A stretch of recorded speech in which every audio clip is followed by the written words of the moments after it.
I'd like to call the July 10th, 2025 Planning Board session to order. And let's see, in the absence of the secretary, I will call a roll. Kate just came in. Okay, just came in. Great, good. Vice Chair Finnerty is out. Secretary Gloria Burke is out. George Mutu. Present. Tom Neely. Present. Kate Fulham. Present. David Glazer. Present. We have a quorum. Can you join us for the Pledge of Allegiance? I pledge allegiance to the flag of the United States of America and to the republic for which it stands, one nation, under God, indivisible, with liberty and justice for all. Thank you. We'll pass over approved minutes and go right into the agenda. And Claire, we have North Sea Park, 1370 Majors Park. So we had this on the agenda on June 12th, I think. And there was some discussion. This is a proposal for the leasee to place a 140-foot tall wireless facility on the parcel that's owned by the town of Southampton, which is a municipal transfer station and park on the property. So the location of the tower was to be towards the entrance of the site, and there was some feedback from the planning board about concerns about visual impact under secret considerations. The applicant took that to heart and has looked, with the help of Tom Houghton, the town engineer, to look for a different location on the property, considering that there's some environmental considerations on the property. And also wanting to stay away from the park and the residential uses to the north. Good. So there is an alternative location. I have it on a map, so I'll show it to you there. I'm going to invite these gentlemen to come up and identify themselves for the record. Welcome back. Hello, everyone.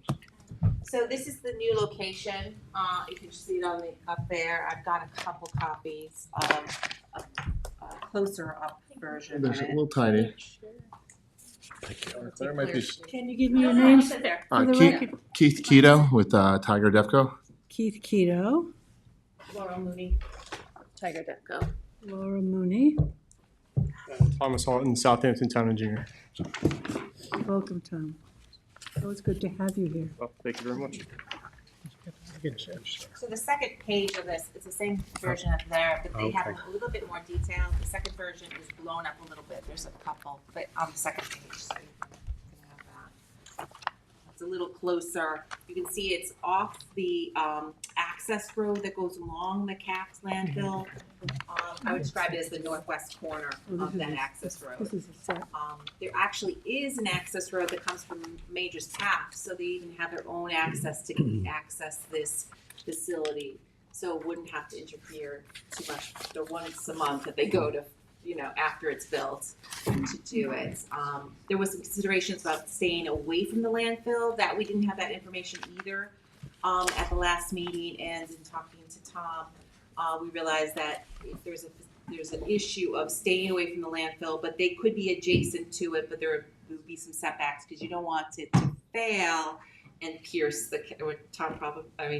George knows too. You don't want it to fail and compromise the capped landfill. So if you want to speak to that. Yeah, so we worked with Keith. We took a look at this new location. We appreciate that. Yeah, it's very important to me because I oversee waste management and I'm responsible for that first cell of the landfill as well. So the new location is partially cleared. It's outside of our perimeter fence for the landfill, outside of the access road. We asked them to consult with their engineers to look at what like a catastrophic failure of this cell tower, what would it look like on the ground? And based on the design and based on all of their studies on it, it would stay within that 50 by 50 fenced in area. And that 50 by 50 area is located outside of the limits of my cap, outside of my access road, outside of my fence. I have virtually zero concerns of this cell tower impacting the cap on the landfill, which was like my primary issue with maybe bringing it closer to cell one. Right. So so it's 140 feet, and we typically look at the fall zone, which is 140 feet in a circle, right, all the way around. Sure. Is that good? Does it That- match up? So their engineer's telling us that that's not actually the fall zone. Yeah. Um, They actually collapse kind of on yeah, its own. it's think of like stacking a bunch of pencils on top of each other, and then it falls in that manner, virtually down. So that was a relief to me. They will be providing us a signed and sealed letter stating to that effect. That would be great, because you can watch videos of cell towers and hurricanes, you've probably seen them, and they don't just collapse on themselves. And it's my responsibility to make sure that any development that we allow near the cap doesn't have the potential to impact the cap. So, So he's given you structural drawings of, and, So we have drawings and of test tower- data, and yeah. test data? and he's giving us a letter from the tower engineer stating how it's going to fail. And whose liability would it be if it doesn't? It's good. Would be ours. And we should have that that'd be- clearly stated in the, Great Clearly covenant. stated in, in a covenant. You know, hey, if it fails outside of the 50 by 50 area, then, you know, we can work on repair of the cap together. Well, we'll put some of that language, I think, into the document, the approval document. You could, Yeah. you could, subject to the letter. Mm-hmm. Okay. Yeah, that'd be fine. Now, so Does the code original tower was, specify- sorry, Tom. go ahead. Does the code specify the 140 feet?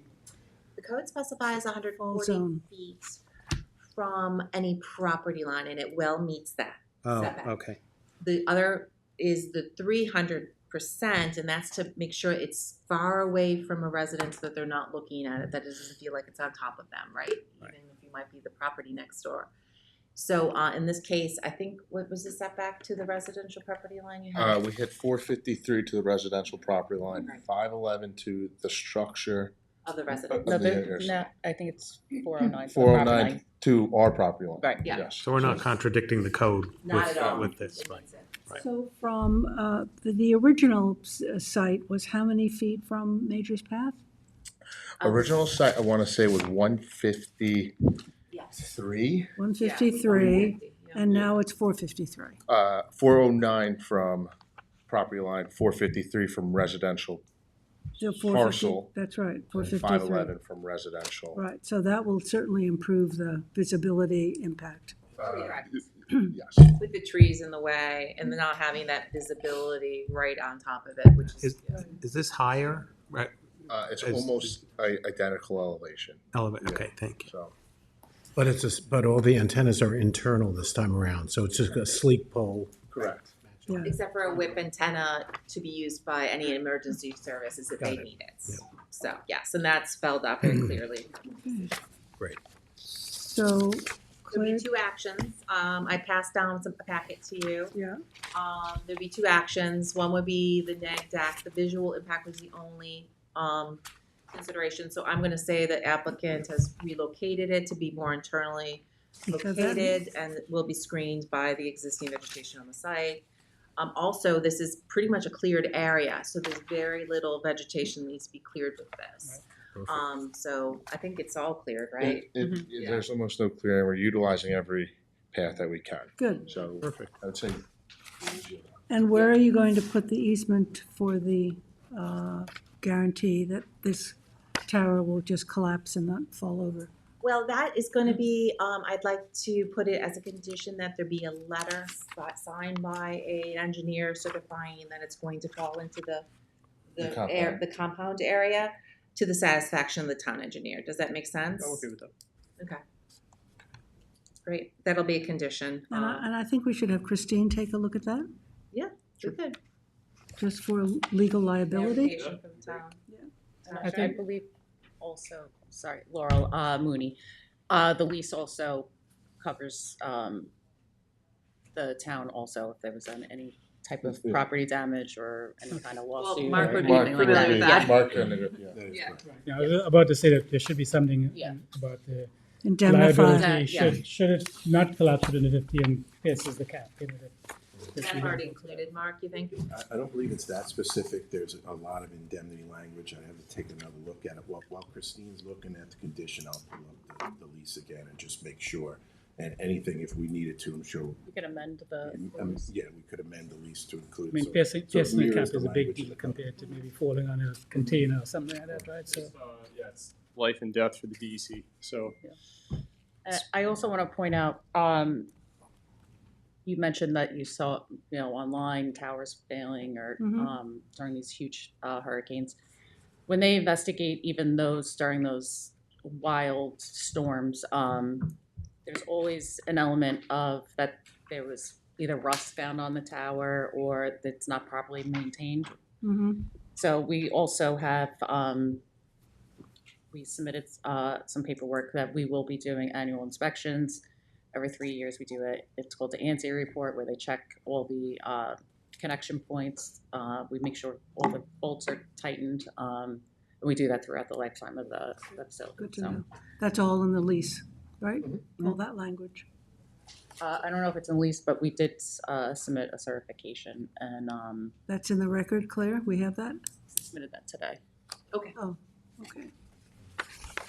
Whatever we can have Yeah. as a document wise to go to the approval. So what's our action, Claire? So there'd be two actions. I wrote it as one resolution. Do you want to write it as, want to do two and do a neg deck? And Yeah, then, separate one, yeah. yeah, I'll do two. So I'll split this resolution into two. The first action would be to issue a negative declaration. I'll add this language to that. And then I'll have Jackie sign it, or, the chair sign it at the next meeting. And then the second action would be the approval with the conditions, and I'll read any changes to that. So the first action would be the neg deck. Okay, any other questions from the board? George, do I'll you have move, something? I'll move to next. You'll move it, second by Tom, all in favor? Aye. Opposed, abstentions, 5 in favor, 2 absent. And the second would be the decision, and the conditions are gonna read as follows. Okay, let's get that. 1A is indicate the new location of the wireless facility adjacent to the access road to the northwest of the CAF landfill. And so there's been some plans submitted. I just haven't, I haven't looked over them super close. So that's Where, just a what page are completion. you on, Claire? First, The first, Second second page. page. inside of the first page, Jackie. It's page 2. Do I No, have go that? back to your Yeah, front the page. first page. Front page. This very front page. And that's the conditions. Okay. And then 1B would be note the setback to, I say the nearest residence, but it's gonna be the property, the subject property line, the nearest residential property line, and the residence, when they've already shown that. So the setback to the nearest residence is 453. Mhm. And we can include the other setbacks, Claire, to make Yeah, I it can list complete. Yeah, I can list them. Yeah. That's fine. So 453 to the residence, 409 to the property line, 409 to the property and line. then 5 something, right? 511 to the closest residential structure. Okay. So we'll note that, and then the general condition is no additional lighting, and then the color of the pole shall be gray, silver, or blue. And number 3A will be engineering, the submission of a letter from an engineer verifying the fall, compromised fall area would be within the existing compound area, subject to approval from the town engineer and town attorney. Attorney. Perfect. And then the typical affidavits and success points. Okay. Any other questions? No? Okay. Motion to approve by Kate, second by David. All in favor? Aye. Opposed, abstentions, 5 in favor, 2 absent. We came to a happy conclusion after all of that, a much better conclusion. Great. And now the next one, the Shinnecock Tower Fishing Dock. So with this one, you again spoke about the environmental concerns. The property is located in a flood area. It's off the main road. It is an existing active commercial fishing dock. They're putting it immediately adjacent to the building, so as not to interfere with the activity on the site. I guess there is going to be a proposal to redo that dock too in the near future as a There was a capital project. improvement, yeah. Yeah. So the two issues environmentally here would be visual and the flooding The issue. flood zone. So I did speak to Tom a little bit about this. The pole itself is going to be in the flood zone. Any electrical equipment is going to be above and meet the requirements of any flooding. Has to be on like a raised platform. So that would be how many feet up? I believe it's 9 feet. It could be 8. I think it's 9. I think 8 is state, the required Well, it state. depends on where they are. It's very Yes, close Jim. there. You Well, can it's see, 2 foot of freeboard above the base flood elevation, so it'll be elevated identically to the previous electrical system that we put in when we renovated the first time. So when you're there, if you look to the left, you'll see this giant platform with stairs with a bank of electrical meters up top. That'll be similar to, or the exact same height as what the Where new are electrical those? equipment. Where are those? They are, To the right of the property? yeah, so if you're standing on Dune Road, you're looking at the building, to the left, Ah. there's a dumpster enclosure, or some dumpsters, and a bank of meters elevated. So that's what the electrical equipment would be needed to be elevated to, in order to meet the FEMA flood standard. So just going back to repeat, you know this well, we had a lot of difficulty with the location of this tower. And it's needed, there's no doubt. But we racked our brains for an alternative location. And in speaking with land management, there was reference to the beach pavilion with a spire that was built that way to accommodate a tower. Now that we've talked about is just as sensitive to flooding as this. So do you have any alternative suggestions? For flooding for us is not an issue. We have towers along the beach or the South Shore that have been flooded, and they're engineered to withstand it. So it's a non-issue for us as a developer. Sure, what is your specific concerns regarding the flooding? That the electrical system will Well, number flood, one, the it's tower not- will fail? Number one, it doesn't seem to be a wise location for it, right center in the middle of this active area for fishing. I mean, I don't even know if it was ever considered to be closer to where the existing electrical components are. Well, when we did look at this location, and we worked back when Supervisor Schneiderman was here, and we looked at the redevelopment of this fishing dock, this area over here to the west was where the fisher people wanted to have their loading docks for their reefer trucks. It would maintain the existing storage areas around the perimeter of the parking lot. They would still maintain that, and then they wanted to be able to offload their catches over here. So we actually designed an entire site plan for this site around this proposed cell tower location, because we were able to nestle it into a relatively unused space adjacent to the existing building. The only thing that needed to be repurposed over here was the actual ADA ramp that provided access to that building. So by kind of siding it right up next to it and then relocating the ramp, we were able to fit it into a part of the site that really wasn't under lease by the fisher people. We talked to them, Kristen at Parks talked to them, and their ears were pretty much allayed. It's not going to have, aside from the initial construction, it's not going to have much impact on their actual operation from what we've gathered from them. So as far as the site goes, on this site itself, this is the best spot for it. That's not outside of any other site, but. So, as an engineer, have you looked into alternatives to these towers? I have You know, not. the smaller antennas that are being used elsewhere? I have not been charged with that. Okay, you know, we keep plunking these 100-foot, 140-foot towers down when the technology, I believe, or what I read, will be outdated in a number of years. I'm not able to speak to that. I know you're not, but when one should, because if you're involved in designing a site like this, it involves thinking creatively. I didn't design the tower either. So. yeah, so we've been hearing towers have been going out of use for 40 years. Town of Southampton even just approved 180, these small cells in the neighborhood. The carriers still need the towers there. That is putting a Band-Aid on it because they can go as of right PSEG. Can you tell us what East Hampton just did? I'm Yeah, sorry. they did 183 small cells, Okay, and where are they located? mostly in Springs. Yeah, and on what? on, they're trying to put on existing utility poles, but if they can't, they throw up smaller cells right on the PSEG right away. So this Okay. is on everyone's residential, Yeah. right in front of their yard. It's only designed for one carrier. One the carrier, so entire that means thing. you're gonna have, you'll have 4 in a row. So there could be, between each utility pole, you could be adding 4 now. So it doesn't work. The carriers still need the towers in that area. That is actually they're just doing that to hopefully push the town to, hey, we need the true macro sites, not the micro. And those are the micro sites, the smaller cells. And those cells are on utility poles, so how If tall they- are they? Yes.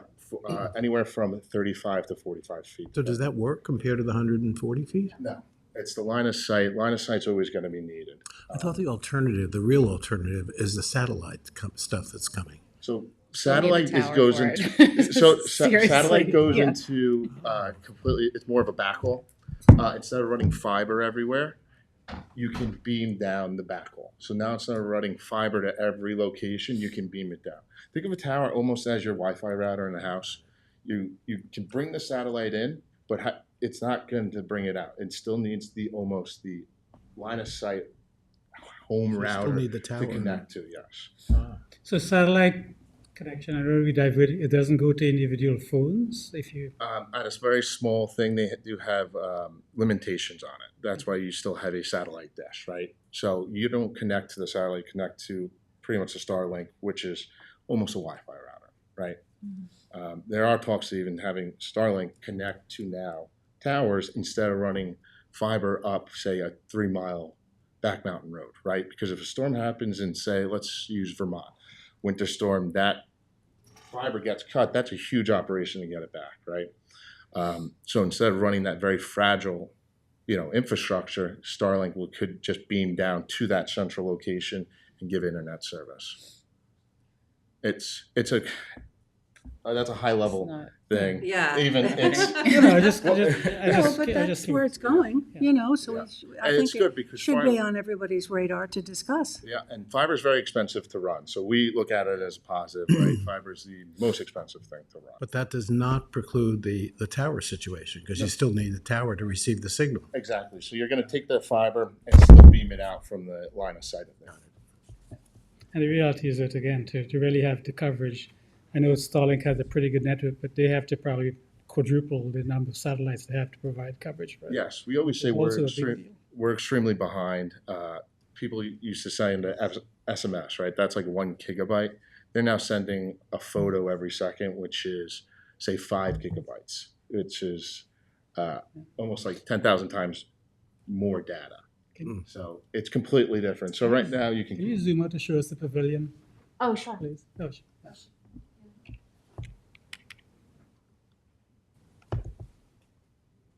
Can you zoom out more? This is the pavilion. This is where they're. Yeah, I mean, this is reminding me of like how the South Fork and, that peak is the same level of vulnerability there where the land gets more narrow, and we've seen it where, it blows through. I know the flooding is a non-issue, as you say, but, that area is very fragile compared to over where the pavilion is. There's a lot more protection. It just seems, on a common sense measure to not be a great spot for it. Also where we're located, it's not heavily traveled. It's the fishermen that's the beach, right? So I was told that the spire in the pavilion was built that way for a tower, Not a tower, but for antennas. for antennas. So, I mean, So antennas that- like we have here was at that ever Town Hall? considered, Tom? I have not reviewed that. You do not review that. I think that was discussed, and that's going to be a capacity issue when that many people are at the beach, right? So if you're on the pavilion there, that's not going to solve what this tower is going to solve. But certainly That not would going to only be be as, one barrier, it's not as so. commercially viable, let me put it that way. You're not going to have people co-locating on it, right? Exactly. So Which becomes a money-making operation. yeah, so actually, what was it? Village of Southampton did a cupola. Where's that on Flying Point? Cooper's. Cooper's. Yes. That's only Verizon there. No other carriers can get there. Even the Village of Southampton did another RFP and be like, all right, we messed up there. We actually should We're maybe do proposing a tower at the same we want to do a property. tower over here now because it was a good play by Verizon because they own a monopoly there now, right? You're guaranteed Verizon. No other carriers can have service there. It's a Puts line us of right sight. in the middle of a commercial battle, you know? Well, but you look at the locations, right? And this is just my feelings on this. Whether you're located at where they're proposing, or you find a way to put. So it's not a tower. You can't really put a tower. You can put it in a spot. We have cell phone. We did 20 years ago, and we still do. Yeah, in do. our cupola here, but it's probably again only one carrier and limited availability. Both locations are in a high risk. Yeah. You know, from a flood zone. On the one hand, you have the pavilion, which is an oceanfront property, which is very prone or very at risk from hurricane waves actually demolishing the building through an event, Yep. in which case the tower comes down. You have another property where it's bulkheaded, it's across the road. It's 6 to 1, half as the other. I think, either location is going to have pretty much the same visual impact. In fact, the impact of the beach is probably going to be more because you have thousands of people there every day. People coming over the bridge are going to see it right away as they come down. It gets damaged, and it's your problem. Other than the fact that you have to clean up and and access, you get there when you get there. You take a helicopter and come to it if you need to provide service. As long as they're built to the proper codes and elevate everything. Are you planning to have a backup generator, an oil generator, or anything on that, or just? We don't think because of the area engineers are trying to do a generator. We just don't know. It might have to be. You would can't have do to be, diesel. You can't do oil because of propane. it. Yeah. It would, Okay, so that would have been a That's concern environment.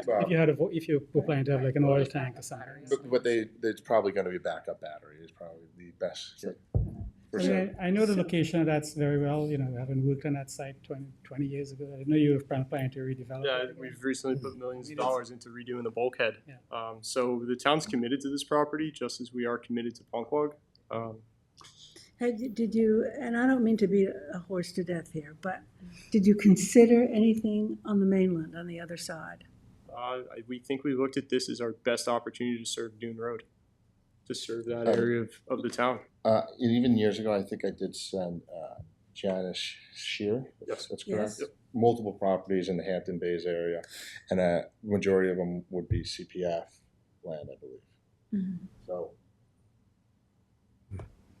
And there was the question about the federal property and at the Coast Guard station, and the comment, as I remember, it was that that's not an easy thing to do. Is it an impossible thing to do? You have a you get letter off that Coast says that the Guard Coast will- Guard says no, or Did you explore it? So Coast Guard will never allow you on their property or even their towers. That is mission critical communication. You can't have any interference with a life or death search and rescue. is it conflicting to have a pole on the same property, not locate on the same tower? Do they conflict with each other? Interference issues. Could be, okay. And then you also have to access their property for maintenance and everything else Mhm. on a regular basis. Right? And there's nothing over there. The Coast Guard has, I think it's like the 350 Yeah, foot I mean, I know what lattice. they have, yeah. Yeah. Well, the one comforting aspect is what George raised, really, that actually the pavilion would be more vulnerable in a disaster than the tower itself in its own platform. Yeah. So at least we can be comforted that, and it's further away from where people are, so Yes. it's a safer. Visually, you'd have to be looking at Yeah. that area to see it.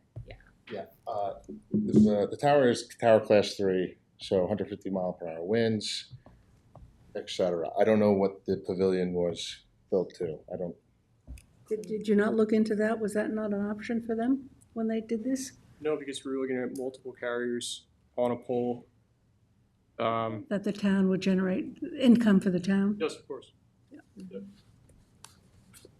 There's a reason why we're partnering to have a facility like this located on municipal property, because it does become a revenue source, just like North Sea. So we're able to provide land, provide the lease, and also provide cell service to our residents who are using the facilities in the surrounding area. So it look at it as a good partnership. And did you show us the radius map of coverage We, for this tower? It was we do, submitted. it was submitted, we do have it, it's substantial here. That's how, it's a lower tower site as well. How many miles radius does it cover? When we did the RF maps, I think we do it up to 2 miles, even though realistically service on the ocean will go out 10 to 15 miles on a clear day. But we really just show almost a 2 mile radius from the tower. But you'll be able to get this service. You go off of Montauk, you go offshore fishing, your phone, say you're 20 miles off, once you hit around 15 to 17 miles, your phone starts lighting up with service. Oh, really? Do you have any other active applications in for towers along Dune Road? No, None. Are there any towers on Dune Road? Did you do that study? Or was that, which is required in our code so I do know there's no active on Dune Road. at all? From, I'll tell you, from Shinnecock to, is it Mauritius? I know there's nothing, no sites. So no other site was explored or investigated west of Ponquag Bridge on this side? This is our only commercial site that the town has. We looked at the Right. use.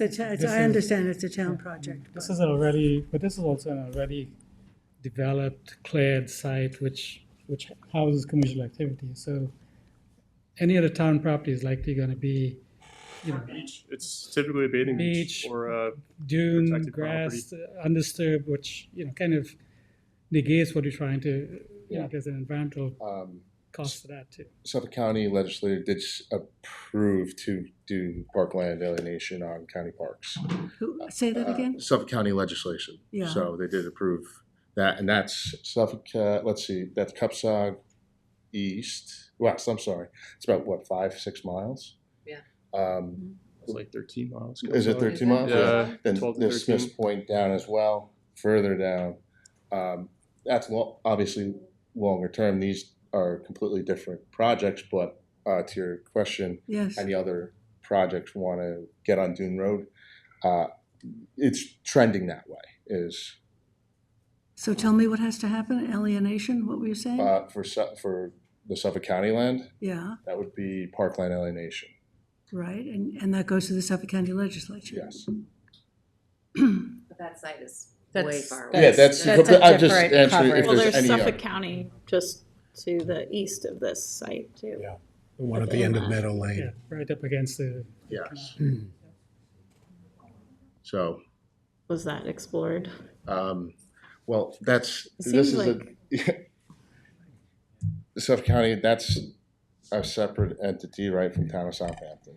So They'll do parkland alienation, and That is It's- still, it's- they are talking about getting all doing these. sites on different parks to fulfill the gaps of areas Who where is talking they're not. about it?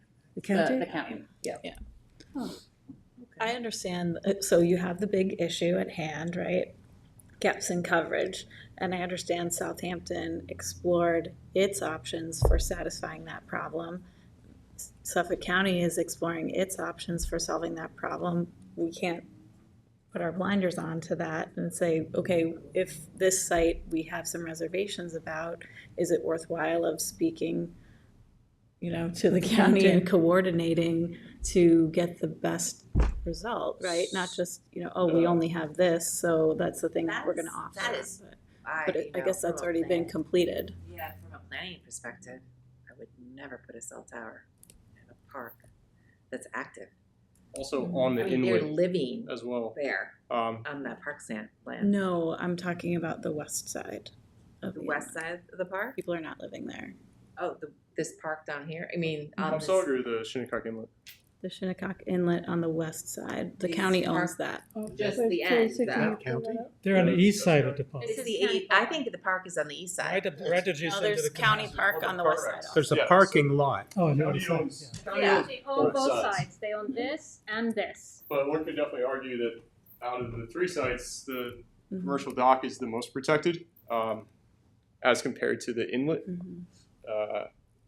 And if you moved it to the county parking lot, I don't think there's any difference in visual impact. It's You know, gonna be you're identical. gonna see it, whether it's here or whether it's there. And then all revenue does go to To the county. county, To the county. and there will be, it's. Right, and but as our of job right- is not to consider the revenue for the town, it's to consider the planning issues at hand of citing this thing, right? Yeah. You know, safely from an environmental and public health and, you know, the flow of the site, which you mentioned, the planning, the site plan that was reviewed to, you know, any other site, we would say, oh, this is the flow and the potential future use of this site and how things would move around. I'm not saying that those questions haven't been answered, but we haven't really received a thorough review of this project, and I'm not really sure what to. I just don't, Do I don't about think that. there's any purview for you to review anything that the county owns. I'm saying of this particular site. Yeah, but that's not even under secret. Could you consider that as an alternative? Say you have, consider County something. land. I just was saying the site plan that was mentioned by Tom, we haven't seen that either. It was scrapped by a previous administration. Okay. So we made sure that any future development of the site, that this project would be in the best location for that. We're not pursuing additional parking lots on the site anymore. We're not pursuing the pack out yet. The money just never materialized for us, but we're locating this with those future items in mind.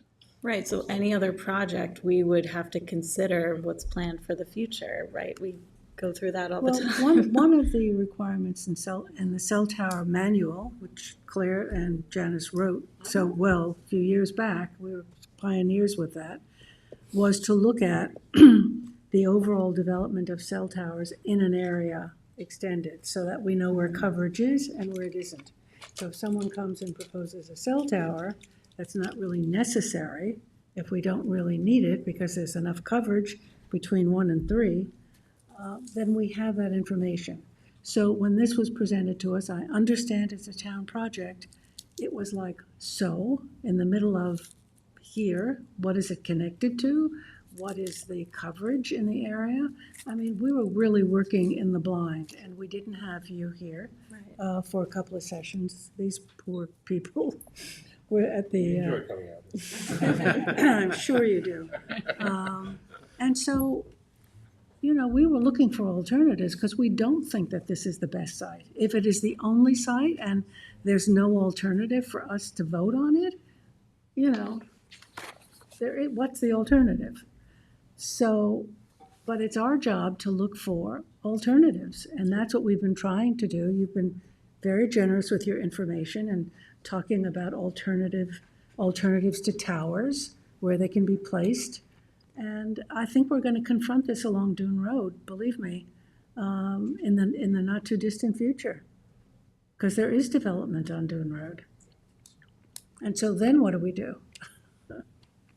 I mean, if a tower goes up further west, that will accommodate this area, you say 2 miles, then that's not a lot, 2 miles, not at all. So would it be better, because Yeah, we have a other, full agenda and I don't want to take Yeah. up all your time. Would it be better to, the code requires what they said they provided, and I think they did, electronically, the radius maps to show that there's a lack of coverage, that this is going to fill it up, that they investigated other sites, we've talked about it a little bit. Provide you that information for the next meeting that you could take a look at during the next 2 weeks and consider I that. think it would be helpful. I think we all agree that we need it. It's not that we're saying, oh, no, we don't need it. It's necessary, particularly for the fishing fleets. But where else is the big question. Well, I think it would be useful if they had the Yes. coverage maps to show the gap, then that could be maybe the final Yeah. piece. we gotta look at. Maybe. I mean, what I you think need to see this it. was Just a kind of walk presented through it in thing an organized to you. fashion of, because again, poor you guys came to the table and you're like, wait a second, we thought this was It was all a already done deal. done Yeah. deal, and we had some questions, but we're receiving information throughout pieces of the timeline in different orders. So, start at the beginning. This is what we looked at. Show us with a visualization. We can put it up on the screen. And then, Yeah, and that's why I asked you if you're working on something, and really, if you're working through on it. something not in the immediate area, but in close enough, are you working on other towers so that we can see the connectivity? Going west of here, immediately west, Yeah. you're not gonna need a cell tower, because it is parkland up until the next beach. Up that you to kind East of- Quag almost. Yeah, exactly. So, the need there, to put that there is not. So there. that's all county parkland, but the county could, That's county and town. County, town, it's Yeah. a variety of right, parkland. but the county could, if they start an alienation project in certain areas for cell towers, they But could. Jackie, those things No? where the county takes, if you think the Takes town forever. moves slow, the county moves even slower. There's a very slim chance of Even that more ever so. happening. And alienation of land is Because a the big developer would have to approach the county to propose an alienation of parkland in order to do that. And I think that's an even greater uphill battle than proposing it on an already developed commercial site. That's what I'm saying. Yeah, Yeah. from a developer point, That's- all that protected, that's all protected wetlands. There's no bulkhead. You're not be able to build there. It's just not Where are happening. you talking? This is the All the way commercial west, there's This no is bulkhead. Diana. Ah, okay. So, So miles. no bulkhead, you're not building. Simple as that. And the town did Bringing do up the their Suffolk own. County is really like parks, bulkhead, large, Cupsog, east of Shinnecock. That's another large county park. Those are park, the idea. Not like the protected wetlands to the west. What were you gonna say, Laura? I was gonna say, the town did do their own independent study from, I think it's referenced in the RFP that we answered. And that's how the two locations were selected, which the town was right, because those are where that would cover your coverage. So after today's session, I'll go review Len Marchese's notes from how we developed these sites, where they came from, what other alternatives were available, why we ended up on these sites for these reasons. Exactly. Very Yes. helpful. And then I can provide that to you. That would be great. Well, this Tom, one, are because you we already approved confident the other that the bulkheading that was put in by the town is all up to code and strong enough and I was put in about 3 years ago, so it is, yeah, up it's to code? it's Yeah, top yeah. notch. It's designed by LKMA, I believe, Mhm. inspections one? the whole way. The bulkhead on the fishing dock. That was done in 2003, 2004. They Did you do it recently over? repaired a section, I think over here on this side. You're involved, George? Yeah. Um, When we did that building and they refurbished the whole dock. and Yeah, we had everything back in some, I about think some 2000. dead men that rotted out, or at least anchor ties back to them. So in 2 years ago? 3 years? Recently, we did a renovation, yeah. I didn't know Okay. that. That's when we repaved this parking area as well. Mhm. So Yeah. it's pretty- Okay, well, nice. thank you, Claire, for the suggestion of that, and I think that would be I'll get you helpful, the information. Tom, on your part. We'll get you some information, and then if we can get it all to you ahead of time, then we'll do it, or it'll be the 24th of the August meeting, so, okay? Great. Great, thank you. So no action on this No at this action. point? Okay. Great, thank you. All We'll right, see you thank you very again. much. We're getting to I'm be making a place regular. out here. See you in 2 weeks. Thank you, Tom. Thanks, Appreciate it. Well, You're- This He's is got all the end of the service. tree, I right? don't know if I could. Yeah, Claire, West Hampton Thanks. Activity Center. Yeah. Yes, Tom is Tom is most this familiar too, with that's this. right. this one I did work on. This is your initiation, right? So in this case, we had Don Secra, we coordinated, you assumed lead agency at the last meeting, and this is a decision.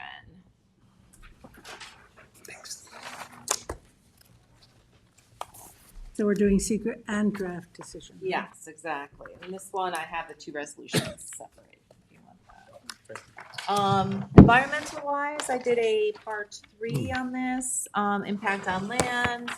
Obviously the drainage, the town engineer was the person in charge of this, so lots of drainage. There's actually bioswales with this, so it's gonna be very, Oh, nice. very interesting. I think. So fun note on drainage, we actually eliminated most of the drainage and used bioretention areas to capture it.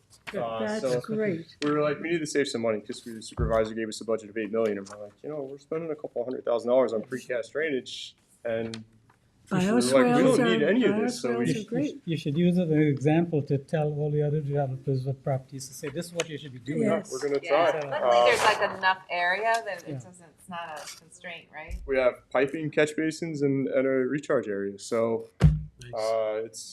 we have a couple precast structures you'll see, but those are our cisterns that we're gonna use to supplement the irrigation system. Okay. So, This is Taking, flat, right? roof water, roof Yeah, water, good. Oh, into cisterns? yeah, That's we- an environmental thing. yeah, we have We'll put that under two there. structures, and then we're gonna use those to basically push water out, and then any supplemental water we'll take off of Suffolk County. But Great. That's wonderful. And the scopes remain the same from when you did the presentation at the village board. yeah, correct. Youth center, senior center, auditorium area that can also be used for fitness. We've made some minor adjustments to the interior walls and stuff like that. We recently picked out paint and flooring, so we're pretty much there. Ready. We're very excited about this one. So otherwise, Impact on groundwater. water, obviously the cistern, that's great, and then, the IA system, health department approval. Did you get health department approval yet? Do you know? I'll have to check with Nick. Yeah, but I that's just think we have before health building department permit. approval. Yeah. Yeah, that's all fine. Can we add, Claire, in language, some of these, like the cistern and the bioswales in here? Yep, I got the Add the bioretention language? swales. I'm gonna add the cistern. Yep, Okay. definitely. Yeah, we've got slotted curbing that allows the water to end up in the center islands. Like we really got Nice. creative on this. So I saw some of that along the roadway near the Quag Wildlife Refuge. Yeah. They just installed some. Yeah. Yeah. That's been, that's really been, cool. idea. that's been in about 4 years now, and it actually works very Oh, yeah. well. It works well. Nice. Transportation, we found this is a community center, so obviously people are coming here a variety of ways, but it's serving the community. It's not like this is gonna be a draw from East Hampton to here, right? This is serving, being so close to the schools. It's okay. There's buses, so I just spoke about that a little bit, on this. And there's sidewalk connections. yep, sidewalk connections. Right. Oh, yeah. There's existing sidewalk. We're going to be renovating a small portion where we tie in. We hope it'll be a focal point for the whole East End, our new building. But yes, it's primarily for Quag, West Hampton, Spionk, like up towards Northampton. So The western part, yeah. yes. And then it's impact energy was positive. There's solar, a component to it. Yep, And solar, anything heat else? pumps. Okay. We didn't go geothermal due to cost, Heat but we're able pumps. to do it primarily with heat pumps. We have a backup generator, but yeah, we're fully electric on this building. Our warming kitchen. Yes. What type of generator? I believe that we're going. I think there's. I'll have to check. Any Is it on thoughts? the Yeah, spec? No, that's okay. Any thoughts on like a battery backup using the solar? I don't know that we'll have. I mean, instead of a generator, but have So you'd be using everything that you. Yeah, The solar doesn't look like it's that big. probably batteries eventually, but Huh. yeah. No, we need, since it is going to be warming shelter. Like we do need to have an actual generator. I don't think FEMA's I ready mean, in that. you should have it too because it's probably a shelter for in case of emergencies, right? Yeah. So you'll add heat pumps and backup generators, Claire? Yeah. To the impact on energy? Which engineering firm designed it? BBS. BBS. BVS? BBS. BBS. BBS. Okay. So I'll add that language and Would you? recommend Yeah. you to NAGDAC on this. Any other questions? Motion for neg deck by Motion. Tom, second by George, all in favor? Aye. Opposed, abstentions, 5 in favor, 2 absent. And then that second page is a decision. Okay. You have some conditions there, LED.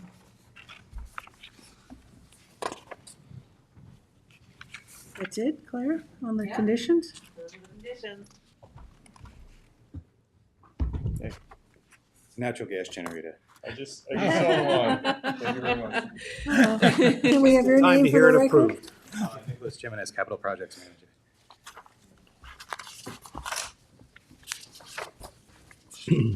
Definitely a bike rack, we want the bike rack. LED lighting should meet the code, 2700K. Submission of 2 sets of plans for signature, unless you need 3. Do you think we need a third one? Okay. I know there's been some discussion. I attended the Dark Skies Committee meeting, and they were saying they're proposing foot candle studies where, not just the light, the Kelvin restriction, but how far the light could travel to the property edge. So is we should there? have the photometrics. Okay, great. So maybe just adding that, so we're kind of leading the way and showing it in the conditions. That's a requirement in the code. Is it a requirement? Yeah, to submit the plan. So I'm just saying, I didn't see the lighting specs. So I just want to make sure that they are aware of very clearly that the LEDs have to be 2700 or less. Yeah. Okay. And that just drives the number of fixtures and locations. If it's a lower output, then you need more fixtures to provide that foot candle at the extremities. I don't remember seeing the lighting plan. Are there 10-foot poles? Are there poles? I didn't see the note on the Yes, poles. there's 10-foot luminaires downward? on poles, 10-foot max. Yeah. Full Downward, cutoff, dark skies downward, compliant. right. Great, I can add the 10-foot poles. please. Sure. Just gonna verify there is a detail. There's not. There's no detail? Nope. For the lights? There's no lighting How about- sheet? But I didn't look Oh, at you every. might not have the electrical details. You can add it. We There can- are can electrical you- details, just Yeah, we'll because slide it's a it. building, these are the site plans and the electrical plans, even though. Yeah. Yeah, No, you Just an definitely need that when Can you go you, to can bid. you update it? Yeah, Yeah. we'll add that sheet. Okay. So the lighting considers the brightness, how much it travels, and then also the color. Is that also a So- consideration? Yeah, so the color is one thing. We also gauge the intensity on the Okay. ground level, so the illumination rate. Does that answer your question? Color is the K. Is the K. 27 Kelvin Okay. So is that's the going to be color. the warmer. Yeah. The warmer That's white. kind of more like what you get from your regular incandescent bulbs. These Right. are all 2700. Okay, great. Okay. It's a warm white. So there's no light trespass on that, right? We have, outside of into the crosswalk area slightly. Off the property? It looks like there is, Claire. Just a touch. So in it the has to back be here. 0.5. So that's the requirement. It looks like it's just. I got 0.3. Yeah, 0.3. So you're good. You meet it if it's 0.3. All right, we'll take a look at Yeah, I mean, something like this. obviously, I'm not a lighting engineer, and I'm making some errors in the questions that I'm asking. But my point being that the Dark Skies Committee is looking at some changes that would, strengthen the code, and so those should be incorporated into any plans the town's implementing now to Yeah. kind of like lead the way in the direction that it's headed, Okay. right? Yeah, if they can get those specs over to us, then we can adjust. We I we also want to make sure that there's adequate illumination. There's got to be some Of sort course, of. yes. Mhm. well, yeah, theoretically the standard wouldn't pass if it wasn't adequate, right? course, yes. So we can. Yeah, just double check it and add the poles and add the trespass. Yeah. I mean, I'm going to add the 10-foot poles. mhm. Okay. Everyone's not in here, so the sheet already exists. All right, any other questions? Motion to approve the motion by George, Okay. second by Kate, all in favor? Aye. Opposed, abstentions, When- 5 in favor, 2 absent. What are you going out to bid on this? August 12th is the notice, so the Wednesday after Liberty Street. Great. So you expect it to be finished in what, 2026 sometime? 27. 27? Yeah, Oh, wow.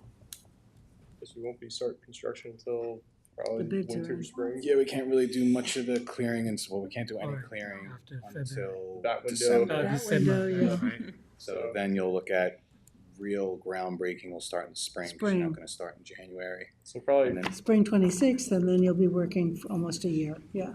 Good. hopefully we'll be open by Memorial Day 27.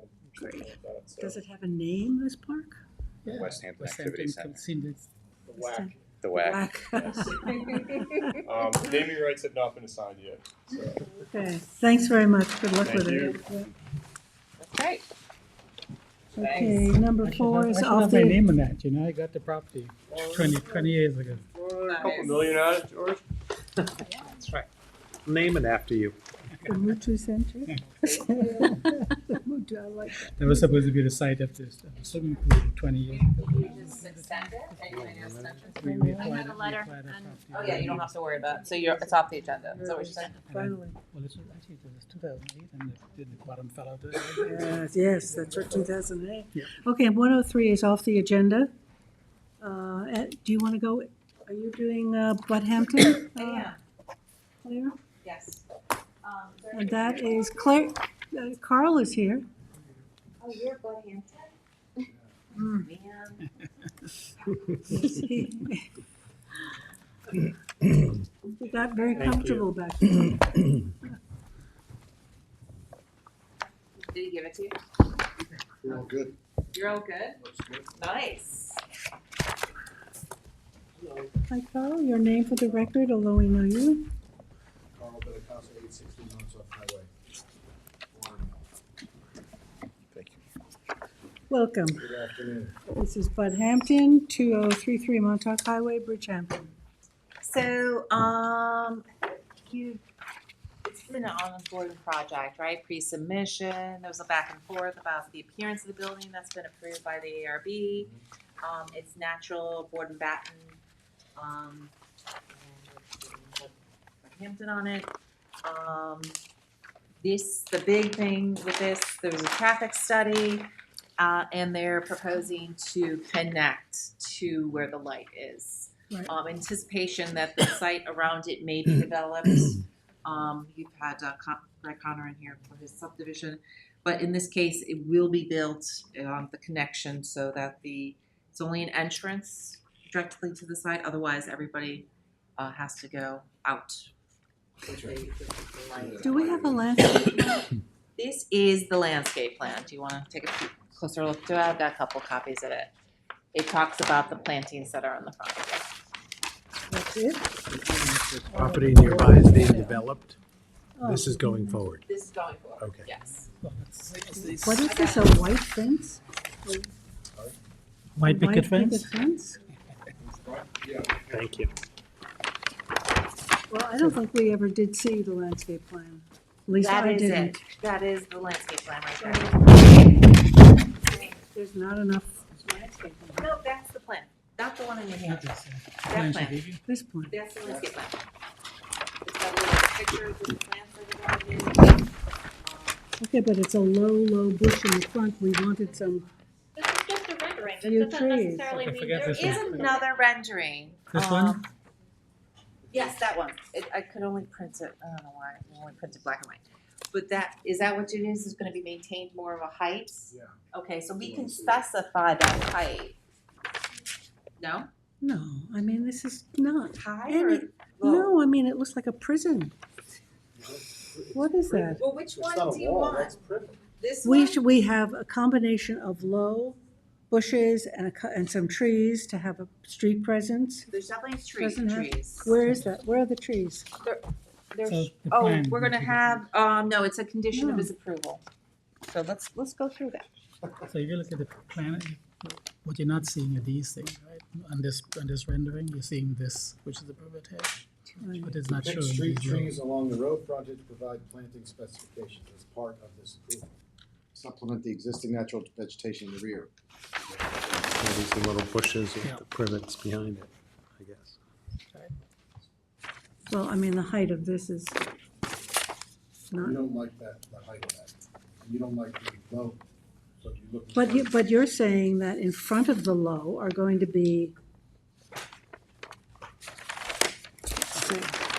Okay, let's go to plantings. What is he? This is on He's the saying that in front, Second page. it's an unusual plan from Aries. Usually they have much more. Gulf Tide, in front of Gulf Tide is Gold Town. Gold Town is the lower one, or like a seagrass. Where's Gold Town? In front of the This Gulf is Tide, which is Gulf the higher. Tide No. is here. And Gulf Guide de Champs is the grasses, The Gulf Right, is the the bushes. grass is in and front of then this is the, the grasses. grass is in front of the evergreens. So you have an evergreen bush, a Gulf Tide, and the front is the grasses. I don't see any street trees here. Well, they're That's gonna- gonna be put on, that's a condition of. That's a condition, that's what Okay. he wanted to add it, so we would do it between about 50 feet separation for street trees. Yeah, Okay. and it looks like the same along the side. It's layered. Yeah. What is the blue? The Swaths of little blue little blue stem stem. salvia. But, but that's a summer plant. I mean, that doesn't, in the wintertime, it's finished, right? Salvia, this is all what's blooming now. So we really need some kind of a evergreen. We should have, But they have- calling out? we should have The Seth look evergreen at is this. They're the boxwood? junipers on the outside, which you junipers. can see. the junipers, yeah. The juniper. On the outside, those annual bushes are actually on the inside of the These are property. all annuals, Yeah, yeah. but they're on the inside of the Well, the property. blue is the little blue stem, so they have like a hedge, and then in front of it, Right. um, They have this, the Gulf On Tide, the front. and then they have the and grasses. then like a bush, and then the grasses. Right, But so from the outside, though, when you And look at then it, you're seeing salvia just evergreens in all the little around. islands. yeah. Right? So from the outside, you have evergreens. I think From the on those, outside. on the islands, you have a juniper, a clethra alnifolia. I'm gonna give you a test. We'll fail it. Well, the islands are little blue Sweet stem, which pepper is the bush. grasses, the Yeah. salvia, and then the. I'm surprised they Almers, didn't do which is- an illustrative plan for you, the way Aries usually does, so you see it. You mean a rendering. Yeah, rendering. It's an important, very visual site, you know? And I think we need that. I mean, we have to take this and put it over here. So, what would you like to see? Something evergreen, right? So do you like a row of boxwoods? Boxwoods are so tight, you know? But it's an effective Well, they're having screen. these Gulf Tide. They're indicating this Gulf Tide as the second row. They have grasses in the front as the first row, then they have these, Which are all also not effective, you know. I mean, they're They're just they're summer evergreen, I decorative. think. They're summer decorative, though, they Yeah. get cut back. But the Gulf Tide looks like an evergreen, right, year-round? It looks Is it like, you? it looks like a evergreen. It looks like I an don't evergreen, I know. don't know how tall they grow. What's the though. species name? Yes. This is my expert. Osmanthus, do you have only one of these? 3. Let Teresa see one. Let's ask our expert. Seth should take a look too, because you know all this stuff. Which one are we talking about? The Gulf Tide? So the rendering is not really This is not representative helpful. of, No, that is Yeah, not. That's just to That's show amazing. To me. the I structure. think so, I think that is. I think that so is they're a not boxwood. planting a white fence The or. Gulf Tide's a boxwood, I think. We're It's looking at it. it's not a trimmed That was boxwood, you given know, to it's the a, ARP, So I they wanna see the structure. Okay. That is false holly. Can you walk? okay. Okay, so What's the it's- height there? this says it is false holly. Okay. That's nice. That's That's year-round. nice, but we don't have any sizes or anything here, so. That's good, a false holly is nice, untrimmed, it looks more We natural. could leave it as a condition that we would review it and bring it back to you for final approval. Yeah, wanna but we do that? also, but we want some kind of an illustrative plan. Yeah. But for we'll the have areas. our experts look at it Please, and then bring it back to you. yeah, But effective, year-round screening in the front, attractive, different things, Right. right? Right. Okay, we can do that. What do you mean, so we would issue the final approval, the conditional Subject to- approval today? Subject Revised. to Subject to. street trees, definitely added. Yeah, and then, a full landscaping plan. The holly's Those good, get about 10, probably, we just wanna make sure. Hollies are nice, they're Please year-round. get that 10 And feet that would wide, be 8 prior 10 to feet. signature. But the grasses are, the grasses have to, Want 4 foot evergreens, you don't want the look of being like blocked off like that, right? should be loose and So more like natural. like a 4-foot situation. But the grasses die off in the wintertime. They're They are kind of cut cool back. architecturally. Yeah, I mean, but it you can provides a leave it buffer for the between winter the and road then. and They're full nice for about Yeah. 5 green. months. And Yeah. it's So maintained, some- it gets cut down. Something in- seasonal on the one side, on the. I mean, that's 4 foot. similar to what they have across the street at Kimco, right? There's an extensive, well, Yeah. which is, areas had done that, so that's why. So Teresa and Seth, you'll look at it and make some recommendations, knowing what we would like. Yeah, I mean, off the top of my head, one of the things that might be possible for the hedgerow in the front is Ilex glabra compacta, which is a native inkberry, but it's a cultivar that stays kind of low. But you gotta make sure you get the compacta, because I thought I bought compactas at my house and they're not. They grew. They're about 8 foot tall now. Well, I think 4 feet is good, Yeah, 4 feet, but you're not putting that fence up, are you? Picket fence? That No, I don't picket think. I'm fence? guessing, you seem you love it, though. It seems that that's the sense I'm I getting. do, Carl. Great deal to me. Put the fence up, right? No fence, no problem. No fence. And the only sign is on the building itself? Thank you. And Okay, the sign is on the front, just Bud Hampton, and, That's it. Yeah, that's it. It's just, that's the only and sign. it's for the road inside is pretty clear, people will go around. Yeah. Entrance only, Entrance only. yeah. Do we need a little sign for that, entrance only? Oh, yes. Please? Mm-hmm. The fourth, so what are we adding as a C to the condition that changes the landscape plan, 4-foot evergreen? But we'll provide it to you. Yeah, I'm gonna say 4-foot evergreen, such as, and I'll suggest the one she just said. Well, the hollies and the ilex are nice, and grasses. Such and- as, what did you say? Ilex compacta. Ilex glabra compacta. Well, ILEX. I tell you, you're gonna have a test in 20 minutes. ILEX glabra, GLABRA, and then the cultivar is compacta.